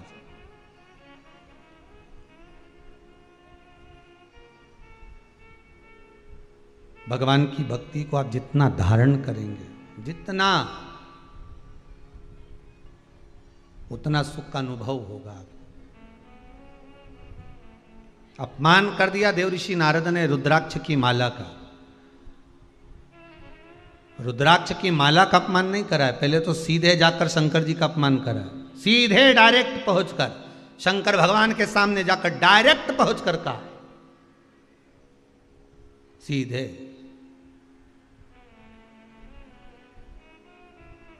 भोलेनाथ, जिस कामदेव को आप नहीं जीत पाए, उस कामदेव को मैंने जीता है। शंकर भगवान मन में सोचे, बस बात तो यही है, तूने कामदेव को जीता, मैंने रिश्तेदारी जीती है। मैं सती का पति, कामदेव रति का पति, ये मेरा साड़ू भाई है। अगर मैं आंख नहीं खोलता तो घर आने के बाद मेरे को सती मैया कहती कि मेरा बहन का पति आया था, तुम उससे 2 मिनट बात नहीं करे। जरा पूछो तो तुम अपने अपने घर की दशा, तुम्हारी बहन का पति आए और तुम्हारा पति बात नहीं करे तो बेचारे की हालत खराब हो जाए। 2 मिनट दुकान छोड़ के नहीं आ सकते थे? इतने दिन के बाद तो आया। 5 मिनट बात करने में तुम्हारा क्या जा रहा था? क्या सारा काम आज ही करना था? मेरी बहन का पति आया था और भगोने जैसा मुंडा हो गया, भगोने जैसा। रोटी नहीं खाए, न तुम्हें परोसे, परस लो खुद ही। मेरे बहन का पति आया। अब पति बोला तू तो मिली थी ना, तेरे बहन का पति आया तो मैं तो मिली, मेरे को तो सब रिश्तेदारी निभाना है, पर तुम कब निभाओगे? पति बोला मैं दुकान निभा लूं कि रिश्तेदारी, तू बता। अब तुम्हारा कोई आएगा तो मैं देखूंगी। पत्नी तुरंत बोली। तब पति ने कहा अच्छा मैं फोन लगा ले। काय को फोन लगा रहे हो अब तो भगवान शंकर जानते थे कि मैं गृहस्थाश्रम में पड़ा हूं। भगवान शंकर जानते थे कि मैं मृत्यु लोक में रह रहा हूं। मृत्यु लोक की हालत भगवान शिव ने कह दिया कि ये रति का पति है, मैं सती का पति हूं। शंकर भगवान बोले जब मेरा साड़ू भाई आया तो नेत्र तो खोलना पड़ेगा साहब, मोबाइल तो एक साइड रख के बात तो करनी ही पड़ेगी ना, भले तुम हेडफोन लगाए पर निकालना तो पड़ेगा, क्योंकि रिश्तेदार आया है। सही रिश्तेदारी इसको ही कहते हैं। जब अपने दरवाजे पर कोई आए, कोई अतिथि आए, कोई मेहमान आए, कोई तुम्हारा अपना मिलने के लिए आया है, तुमसे हालचाल पूछने के लिए आया है और तुम सामने टीवी खोल कर बैठे हो, न्यूज देख रहे हो, तो उसको लगेगा कि नहीं लगेगा? हम आए, हमको तो सम्मान देख ही नहीं रहा। बस 11 रनी बने इसके, 1 विकेट हो चुका है। अब मेहमान को लगे बताओ हम तो इतनी दूर से इनसे मिलने आए और इसका ध्यान टीवी में लगा है। अच्छा लगेगा कि नहीं लगेगा? बोलो अच्छा लगेगा? ये सब चीज अच्छी है? नहीं। जब तुम्हारे यहां कोई अतिथि आए, जब तुम्हारे यहां कोई मेहमान आए, जब तुम्हारे यहां कोई मिलने के लिए आए, उस समय पर टीवी बंद। कितना भी रोचक नाटक क्यों ना आ रहा, बंद। हाँ कोई धर्म की कथा चल रही हो, सत्संग आदि चल रहा हो तो चलाओ, क्योंकि ये घर जाके नहीं सुनेगा, इसे यहीं सुनाओ। हाँ कथा हो रही हो शिव पुराण की टीवी पे और कहीं का मेहमान आ जाए तो मना नहीं, इसको तो सुनाओ, पूरी सुनाओ। ये घरे जाके नहीं सुनेगा, इसके तो यहीं सुनाओ। दूधो नहाओ ने पूतो फलो, यही ना। पर अगर कहीं के गेम चल रहा हो, मैच आदि चल रहा हो, या ये नाटक माटक या फालतू चीजें चल रही हो तो बंद, बाद में देख लेंगे। एक नाटक तो 2-3 बार आए, बोलो सही है कि गलत है? कभी इस पे आए, कभी उस पे आए। शिव पुराण कौन सी 2-3 बार आए? एक ही बार आए 1 बजे से 4 बजे तक। 4 बजे के बाद इनसे कह भी दें कि लगा दो तो इनका दादा नहीं लगाए, तब क्या क्यों?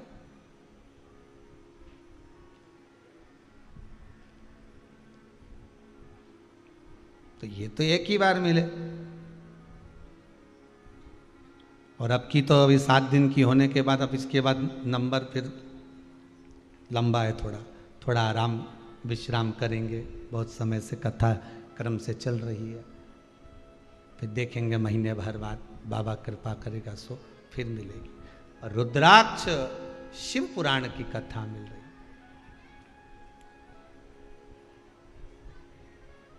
अब इसके बाद में थोड़ा गिरिराज दादा, कभी गंगा मैया स्मरण कर ले, भगवत भजन हो जाए। करो स्मरण जितना है, भगवत नाम। देवऋषि नारद ने अपमान कर दिया, पहले डायरेक्ट जाकर अपमान करा, फिर वो माला को, रुद्राक्ष की माला को जमीन पर फेंक कर अपमान करा।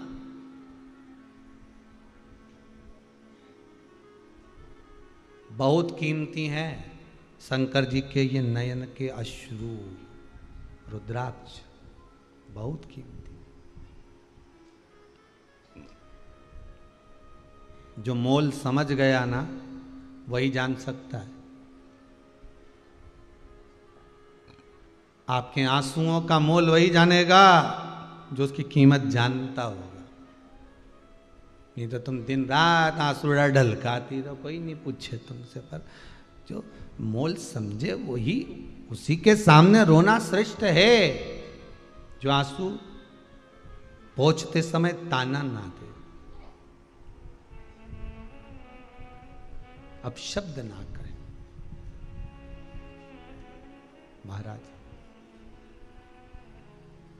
अब रुद्राक्ष की माला फेंक दी, देव ऋषि नारद चले गए। भगवान विष्णु के यहां जाकर उन्होंने वही संवाद करा। शंकर भगवान का फिर वही वाक्य कहा तो देव ऋषि नारद के शब्द सुनकर भगवान विष्णु की आंख से जल बहा। मेरे प्रभु की आज निंदा कर दी है, मेरे प्रभु की निंदा, मेरे शिव की निंदा कर दी। और नेत्र बंद कर कर देखा तो क्या देखा कि देव ऋषि नारद ने रुद्राक्ष की माला को भूमि पर पटक दिया था, जिसको नंदी ने उठा लिया था, जिसको नंदी ने उठाया है।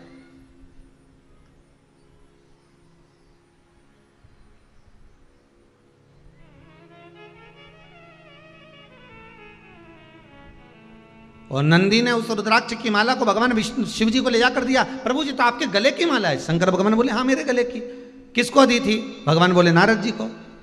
नंदी को क्रोध आ गया। नंदी ने कहा मैं अभी जाता हूं नारद के पास, देव ऋषि नारद जी को अभी देख लेता हूं जाके, उन्होंने आपकी इस माला का अपमान कैसे कर दिया। शंकर भगवान बोले माला का अपमान उसने कराए तो तुझे क्रोध क्यों आ रहा है? उसने आपकी माला का अपमान करा। भगवान बोले तुझे कहीं जाने की जरूरत नहीं है। रुद्राक्ष की माला का अपमान करने वाला खुद अपने आप जैसे रुद्राक्ष की माला भूमि पर पड़ी है वैसा वो खुद पड़ा मिलता। आप चिंता ना करें नंदी,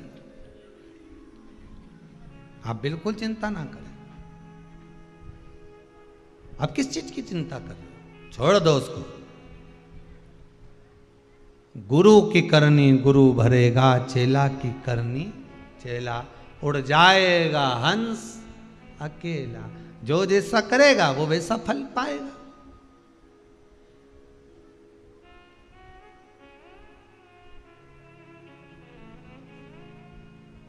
जैसा कर्म वो कर रहा है उसके अनुसार उसको फल मिल रहा है। उसने अगर अपमान करा है तो अपमान का फल, उसने अगर कुछ कहा है तो उसको वही चीज श्रवण करने को मिल रही है, उसको मिलेगा वो। आप अपने मुख से कहकर कुछ विचार ना करिए, अपने मुख से बोलकर आप उसका स्मरण ना करिए, छोड़ो।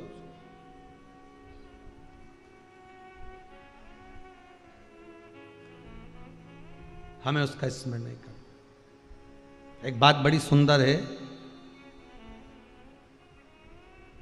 आत्मा की शांति के लिए कैलाश पर्वत पे जाकर मत बैठो। आत्मा की शांति के लिए हमें कैलाश जाने की जरूरत नहीं है। हमें केदारनाथ जाकर ठंडे में बैठने की जरूरत नहीं है। आत्मा को ठंडी रखने के लिए, शांति रखने के लिए, कूल रखने के लिए हमें कैलाश पर जाकर नहीं बैठना। कैलाश वाले को हमारे अंदर लाकर बिठाना है, हमें कैलाश नहीं जाना है।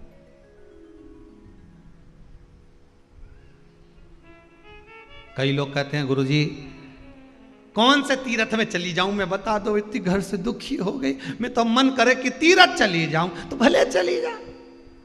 अभी अभी कल की बात है, रात्रि ने जन्माष्टमी के दिन रात्रि को 11 बजे की बात, नहीं 11-12 बजे,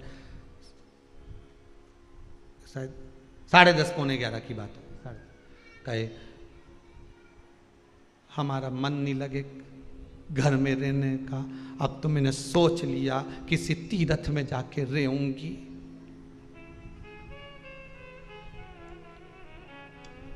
हमने पूछा मां काय को जाएगी तीर्थ में? शांति तो मिलेगी हृदय को, थोड़ी ठंडक तो मिलेगी या जीवड़ा को।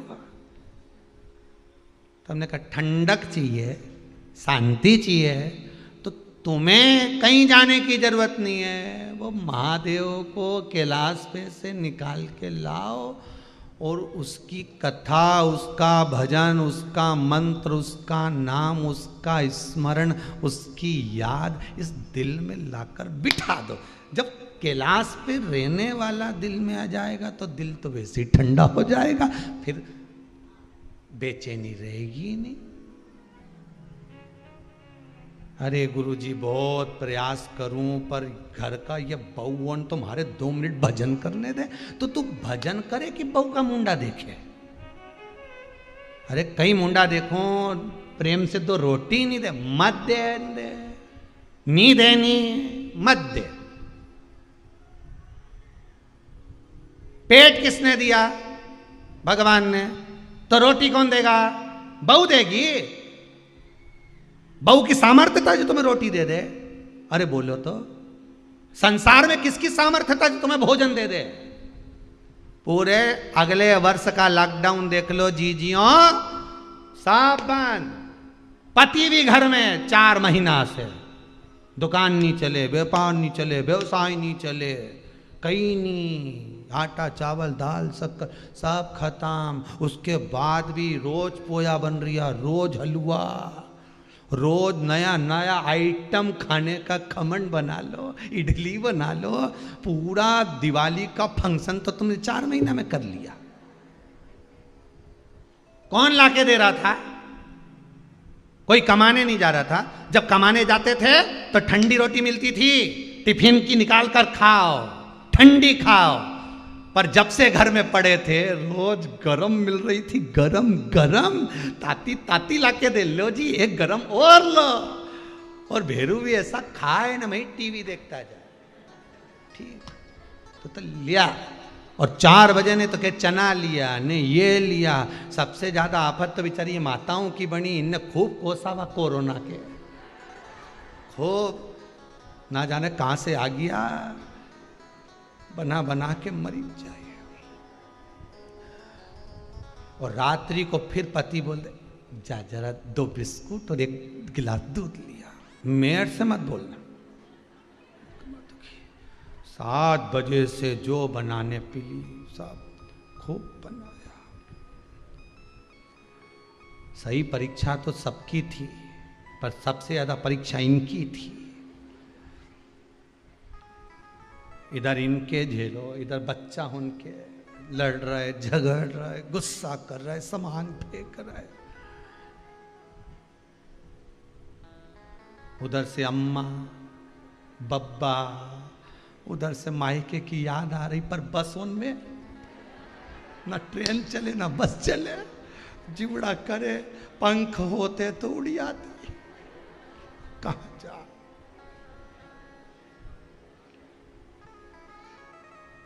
और चली भी गई मान लो खुद की गाड़ी से, तो मायके वाले व्यवहार भी ऐसा कर रहे, उधर बैठ जाओ, थोड़ा मास्क लगाओ, मुंह पे हाथ सैनिटाइज करो, और जितने कपड़े पहने हो सब धो। तो क्या हम कोई मरे में से आ रहे हैं? नहीं, धो जा, सब धो। अब कौन खिला रहा था? तो उनसे हमने अम्मा जी से यही बोला, जो माता जी बेचारी दुखी होके आई, हम तो कई करें, हम तो वृंदावन चले जाएं कि वहाँ चले जाएं कि वहाँ, भले चले जाओ पर बिहारी जी को हृदय में बिठाओ, कैलाश अधिपति को हृदय में बिठाओ। तुम्हारे जाने से कुछ नहीं होगा कि तीर्थ में जाके बैठ जाओगे तो तुम्हारा मन शांत हो जाएगा। अच्छे से सुन लो री जीजियो, और भाइयों से भी निवेदन अच्छे से सुन लो कि मैं तो बहुत घर से परेशान हो गया, अब तो मैं घर छोड़ दूंगा, मैं वहां जाके रहूंगा। तुम कहीं पे भी चले जाओ, जब तक भगवान हृदय में नहीं बैठेगा तब तक कहीं पे भी रह लो, सुकून नहीं मिलेगा। नहीं तो घर में ही मन भगवान को हृदय में बिठा लो, इस दिल में। तुम घर में ही टीवी के सामने कथा सुनती हो, भगवान को दिल में बिठाओ, फिर तुम्हें कहीं जाने की जरूरत नहीं। मन चंगा कठोते में गंगा, कहीं नहीं जाना आपने, फिर तो तुम्हारा मन करेगा ही नहीं, अब नहीं जाऊं। 1 बजे से महाराज जी की कथा है, मैं कहीं नहीं जाना, मेरे को तो कथा सुनना। अब तो मायके में भी जिवड़ा नहीं लगे, मायके गई राखी बांधने तो टीवी चालू कर दो, महाराज आ रिया होगा। व्रत की शिव पुराण चल रही थी उस समय पे, तो टीवी चालू करो, महाराज आ रिया, हम कथा सुनेंगे 2 बजे शायद, ठीक। चित्त नहीं लग रहा, मतलब शिव बैठ गया। अब भ्रांति नहीं रही, अब ब्रह्मता नहीं रही।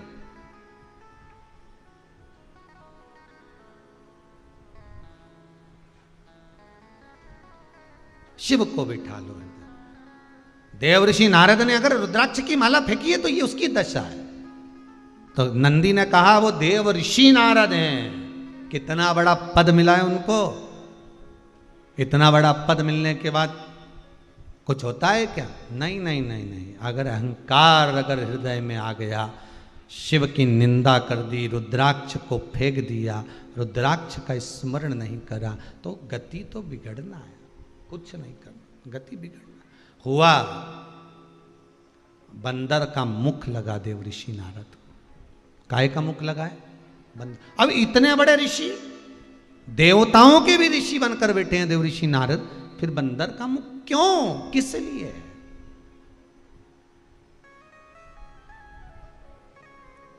समय को देखते हुए आप अगर भगवान की भक्ति में लग गए तो ठीक है। बचपन में परमात्मा के आगे झुक जाओ, ना बने जवानी में भगवान के आगे झुक जाओ। जवानी तक भी ना झुके तो अधेड़ी में भगवान के आगे झुक जाओ।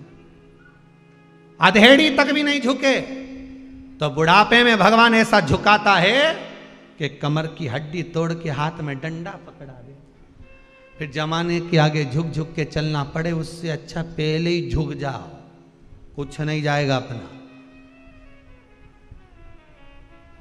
दंडवत, सीधा प्रणाम, सीधा प्रणाम।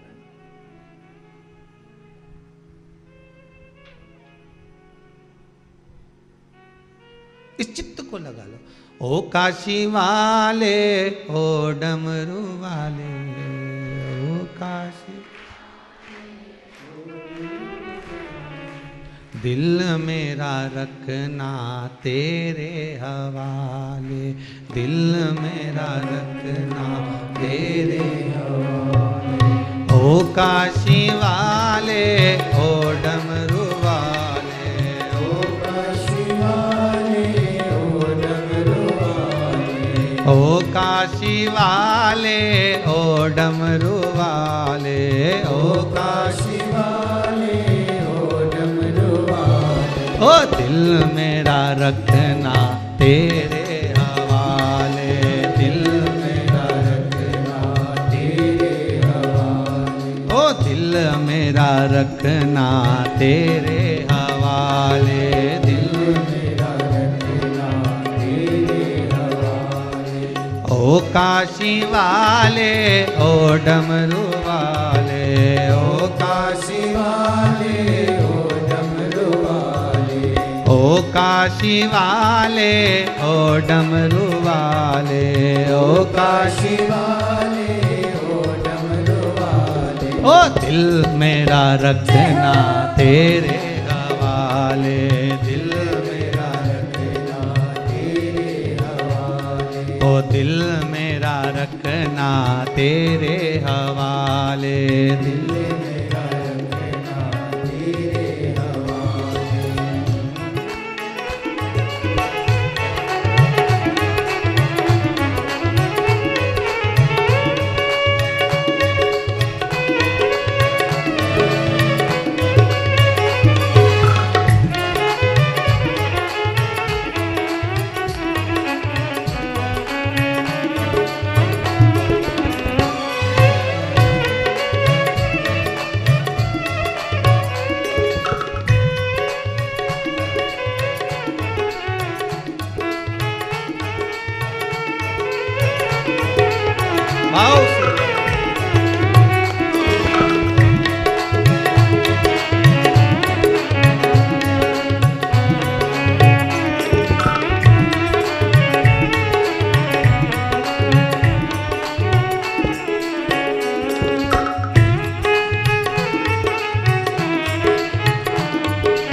तेरे दर पे हैं कब से पुकारे, तेरे दर पे हैं कब से पुकारे, तेरे दर पे हैं कब से पुकारे, तेरे दर पे हैं कब से पुकारे, दिल मेरा रखना तेरे हवाले, दिल मेरा रखना तेरे हवाले, ओ दिल मेरा रखना तेरे हवाले, दिल मेरा रखना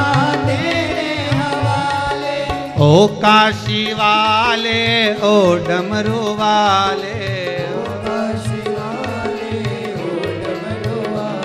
हे ओ काशी वाले ओ डमरू वाले ये दिल मेरा रखना तेरे हवाले दिल मेरा रखना तेरे हवाले ओ दिल मेरा रखना तेरे हवाले ओ दिल मेरा रखना तेरे हवाले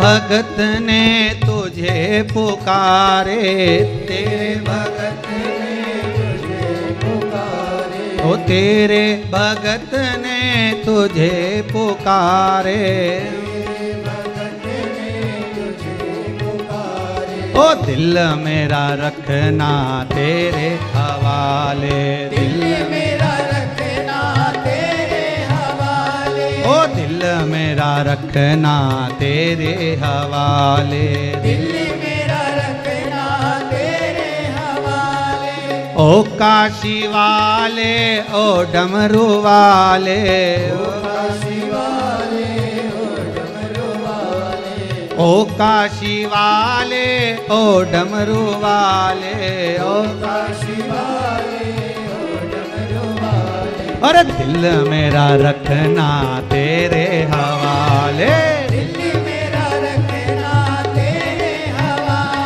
ओ दिल मेरा रखना तेरे हवाले दिल मेरा रखना तेरे हवाले ओ दिल मेरा रखना तेरे हवाले ओ दिल मेरा रखना तेरे हवाले ओ दिल मेरा रखना तेरे हवाले दिल मेरा रखना तेरे हवाले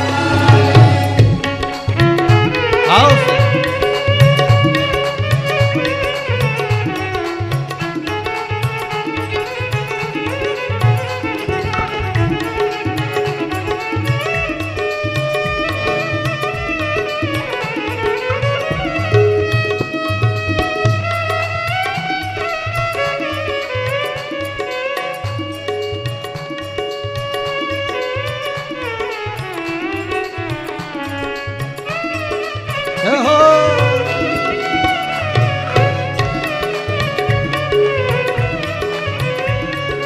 शिव के चरणों में मस्तक झुका ले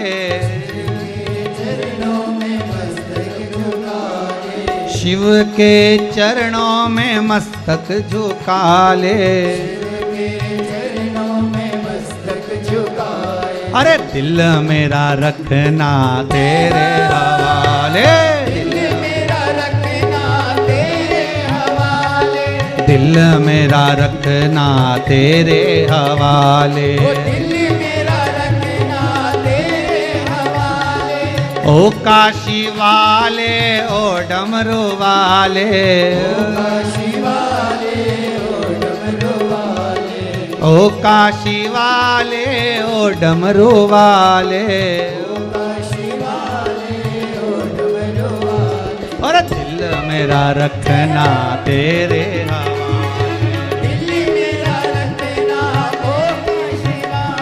ओ दिल मेरा रखना तेरे हवाले दिल मेरा रखना तेरे हवाले ओ दिल मेरा रखना तेरे हवाले दिल मेरा रखना तेरे हवाले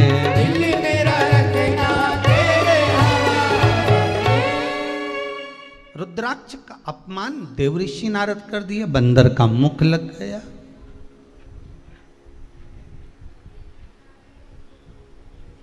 और मुख बंदर का लगा। आखिरी में करना क्या पड़ा? चंद्रभागा नदी के तट पर जाकर शिव की आराधना करी।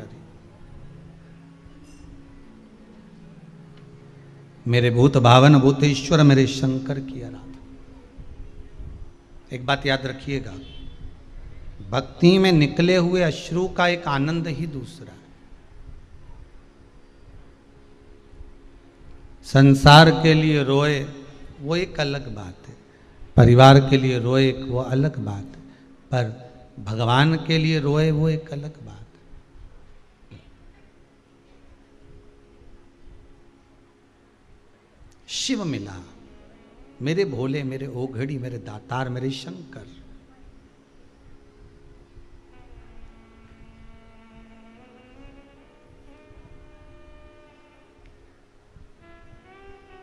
ये रुद्राक्ष का जो ये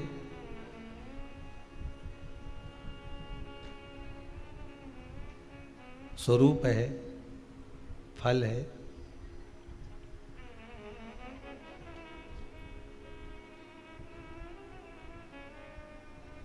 सती मैया जब चली गई, रुद्राक्ष का पौधा कब उत्पन्न हुआ था?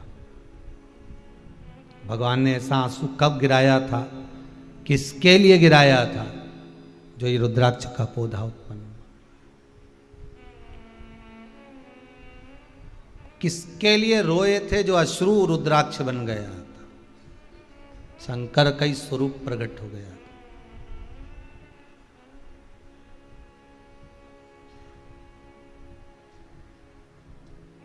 शिव जी को सारे रुद्राक्ष प्रिय हैं, पर शंकर जी को सबसे ज्यादा प्रिय है दो मुखी रुद्राक्ष। कौन सा रुद्राक्ष? दो मुखी रुद्राक्ष। शिव को सारे रुद्राक्ष प्रिय हैं क्योंकि शंकर के नैन अश्रु से बने, पर दो मुखी रुद्राक्ष शंकर को अधिक प्रिय है क्योंकि वो सती और शिव का स्वरूप है। जिसके लिए आंसू बहाया था वही सम्मुख में आया था। सती मैया चली गई, तब साधना में शंकर जी बैठ गए। ये सारा संसार जानता है कि उस तप साधना को तोड़ने के लिए कितना प्रयास करा गया। तीसरा नेत्र खुला, कामदेव जलकर भस्म हुए, ये सब कथा बहुत बहुत बहुत बात की है। हजारों वर्ष निकल गए, रामचरितमानस में भी लिखा हुआ। आप अगर शिव पुराण नहीं सुने तो रामचरितमानस का स्मरण करिएगा, उसमें भी लिखा है हजारों वर्ष निकल गए, हजारों वर्ष भगवान तप साधना में लगे थे, उठ ही नहीं रहे थे।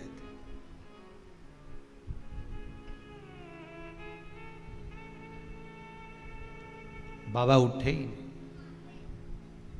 तब करते करते बाबा को आज मेरे ओघड़ी दादा को, मेरे शंभू को, मेरे शंकर को आज कहीं सती का स्मरण हो गया।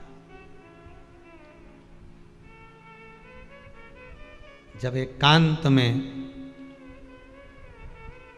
पत्नी अगर चली गई, प्राण छूट गए, समाप्त हो गई, लोग कहते हैं क्या पति रोएगा इनके लिए?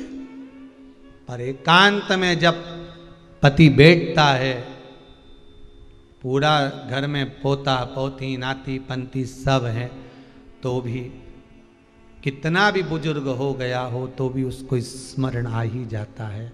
कभी एकांत में बैठकर आंख में जल आ ही जाता है।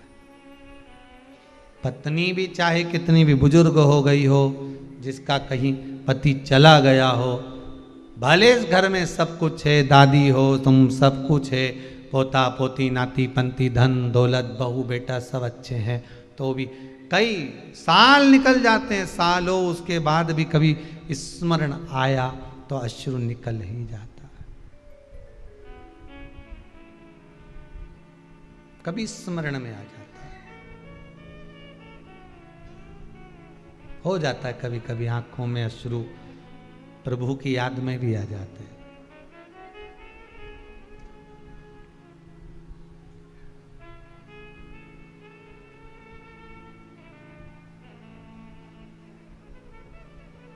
कभी कभी आंखों में अश्रु आ ही जाते हैं। भगवान मेरा ओघड़दानी, मेरा त्रिकालदर्शी, मेरे कैलाशी, मेरे अविनाशी, मेरे शिव बैठे थे। आंख में सती की याद स्मरण करते करते आ गई। कब आई?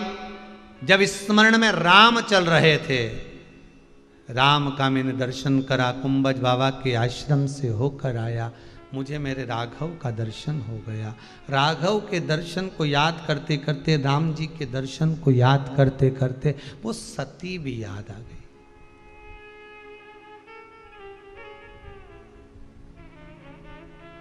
कभी कभी आपके साथ भी हुआ होगा, कहीं शंकर जी के मंदिर आप लोग गए होंगे, तो शंकर जी का पूजन करते करते तुम्हें भी कभी ना कभी सीहोर की, शिव पुराण की तो याद आई जाती होगी। हमने सीहोर के महाराज जी के मुंह से सुना था, हमने सीहोर वाला महाराज के मुख से सुना था।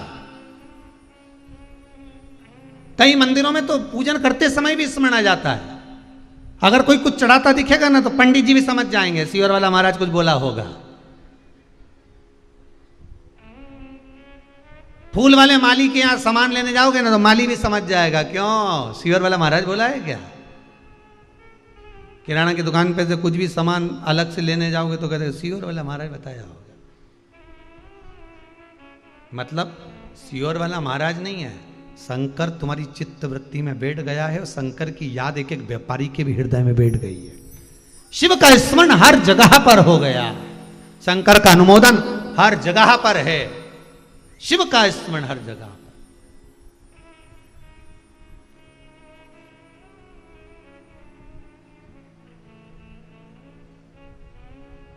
चित्तवृत्ति में आ गया, सती का अनुमोदन हो गया। कुछ याद, कुछ पल, कुछ घड़ी, कुछ क्षण आ गए और मन में आया, ओ काशी वाले, ओ डमरू वाले, दिल मेरा रखना तेरे हवा। ये मन चित्त जुड़ गया, बस हृदय पहुंच गया माता सती के स्मरण में। भगवान भूत भावन भूतेश्वर भगवान शंकर के नयन से अश्रु गिर गया माता की याद में, सती अम्बा की याद में।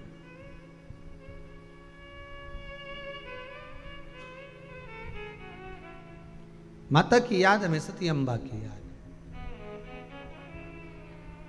दिल मेरा रखना तेरे हवाले, ओ काशी वाले, ओ डमरू वाले, काशी वाले, ओ डमरू वाले, ओ काशी वाले, ओ डमरू वाले, ओ काशी वाले, ओ डमरू वाले, ओ दिल मेरा रखना तेरे हवाले, दिल मेरा रखना तेरे हवाले, ओ दिल मेरा रखना तेरे हवाले।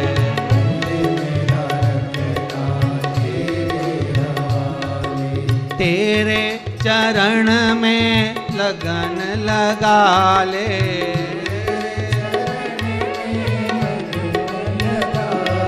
ओ तेरे चरण में मुझे भी बिठा ले, तेरे चरण में मुझे भी बिठा ले, ओ दिल मेरा रखना तेरे हवाले, दिल मेरा रखना तेरे हवाले, ओ दिल मेरा रखना तेरे हवाले। दिल मेरा रखना तेरे हवाले, ओ काशी वाले, ओ डमरू वाले, ओ काशी वाले, ओ डमरू वाले, ओ काशी वाले, ओ डमरू वाले, ओ काशी वाले, ओ डमरू वाले, अरे दिल मेरा रखना तेरे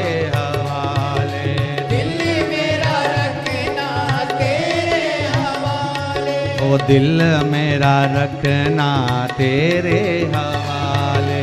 दिल मेरा रखना तेरे हवाले। सती की याद में प्रेम का अश्रु जो गिरा है, वही अश्रु रुद्राक्ष का वृक्ष हो गया। वही अश्रु प्रेम की, स्नेह की, सती की, उस आनंद की याद में जो गिर गया, वही रुद्राक्ष हो। वही पहचानो शिव को, मेरे बाबा को, मेरे ओघड़ी, मेरे दयालु, मेरे त्रिकालदर्शी, मेरे कैलाशी, मेरे अविनाशी, मेरे शंभु को सती से कितना स्नेह था। इसलिए शायद सती के लिए ही शंकर रुद्राक्ष को उत्पन्न करे होंगे। सती, ये जितनी सिद्धियां हैं, आपको कल कथा में कहा था शक्तिपीठ, वहां क्या होता है? शक्तिपीठ में क्या है?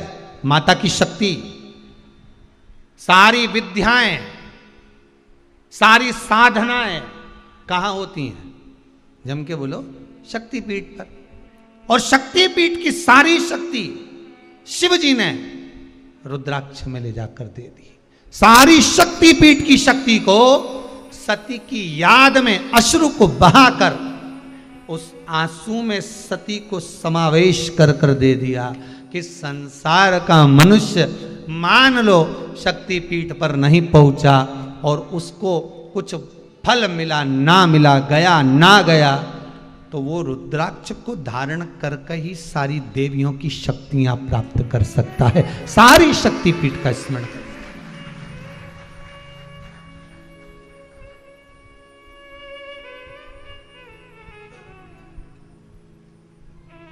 सारी शक्तियों को उत्पन्न, सारी शक्तियों को प्रकट,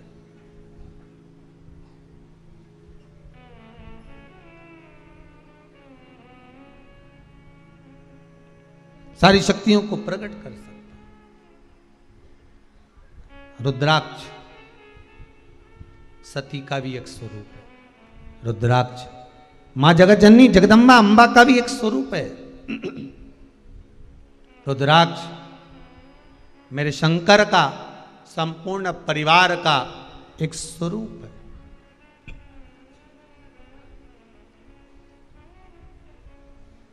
जो 13 मुखी रुद्राक्ष होता है ना, 13 मुखी रुद्राक्ष, महाराज, जिस परिवार में बहुत झगड़ा चल रहा हो या प्रॉपर्टी को लेकर अदालत में केस चल रहा हो, या परिवार का कोई व्यक्ति बंधन में पड़ा हुआ हो, कहीं किसी रूप में उसको किसी ने कैद कर लिया हो, बंधन हो या प्रशासनिक बंधन हो, या अदालत में कोई कार्रवाई आदि चल रही हो, कोई 13 मुखी रुद्राक्ष जो है, शंकर भगवान का संपूर्ण परिवार उस 13 मुखी रुद्राक्ष में होता है।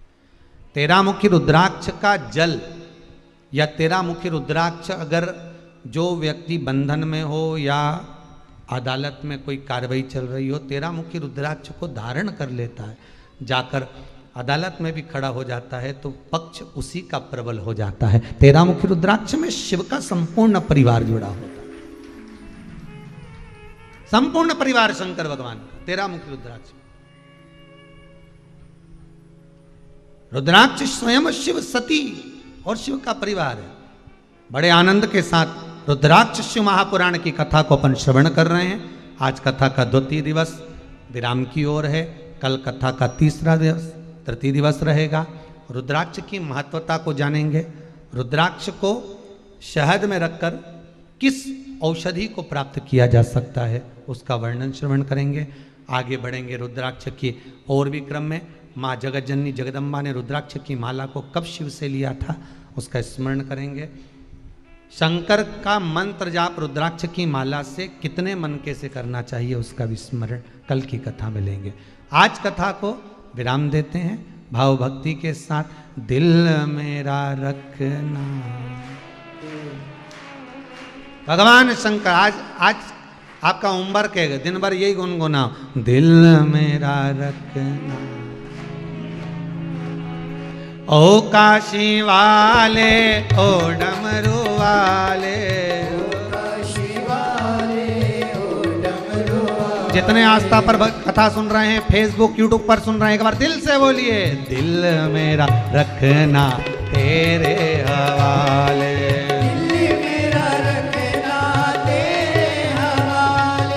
दिल मेरा रखना तेरे हवाले।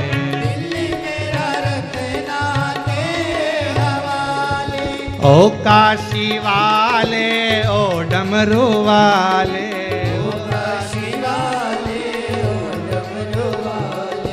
ओ काशी वाले, ओ डमरू वाले।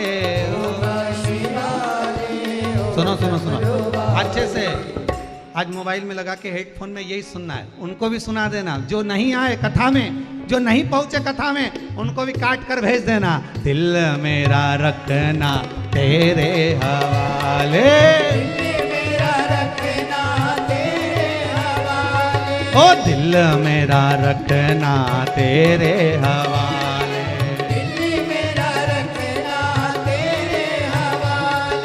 तेरे भगत ने तुझे पुकारे,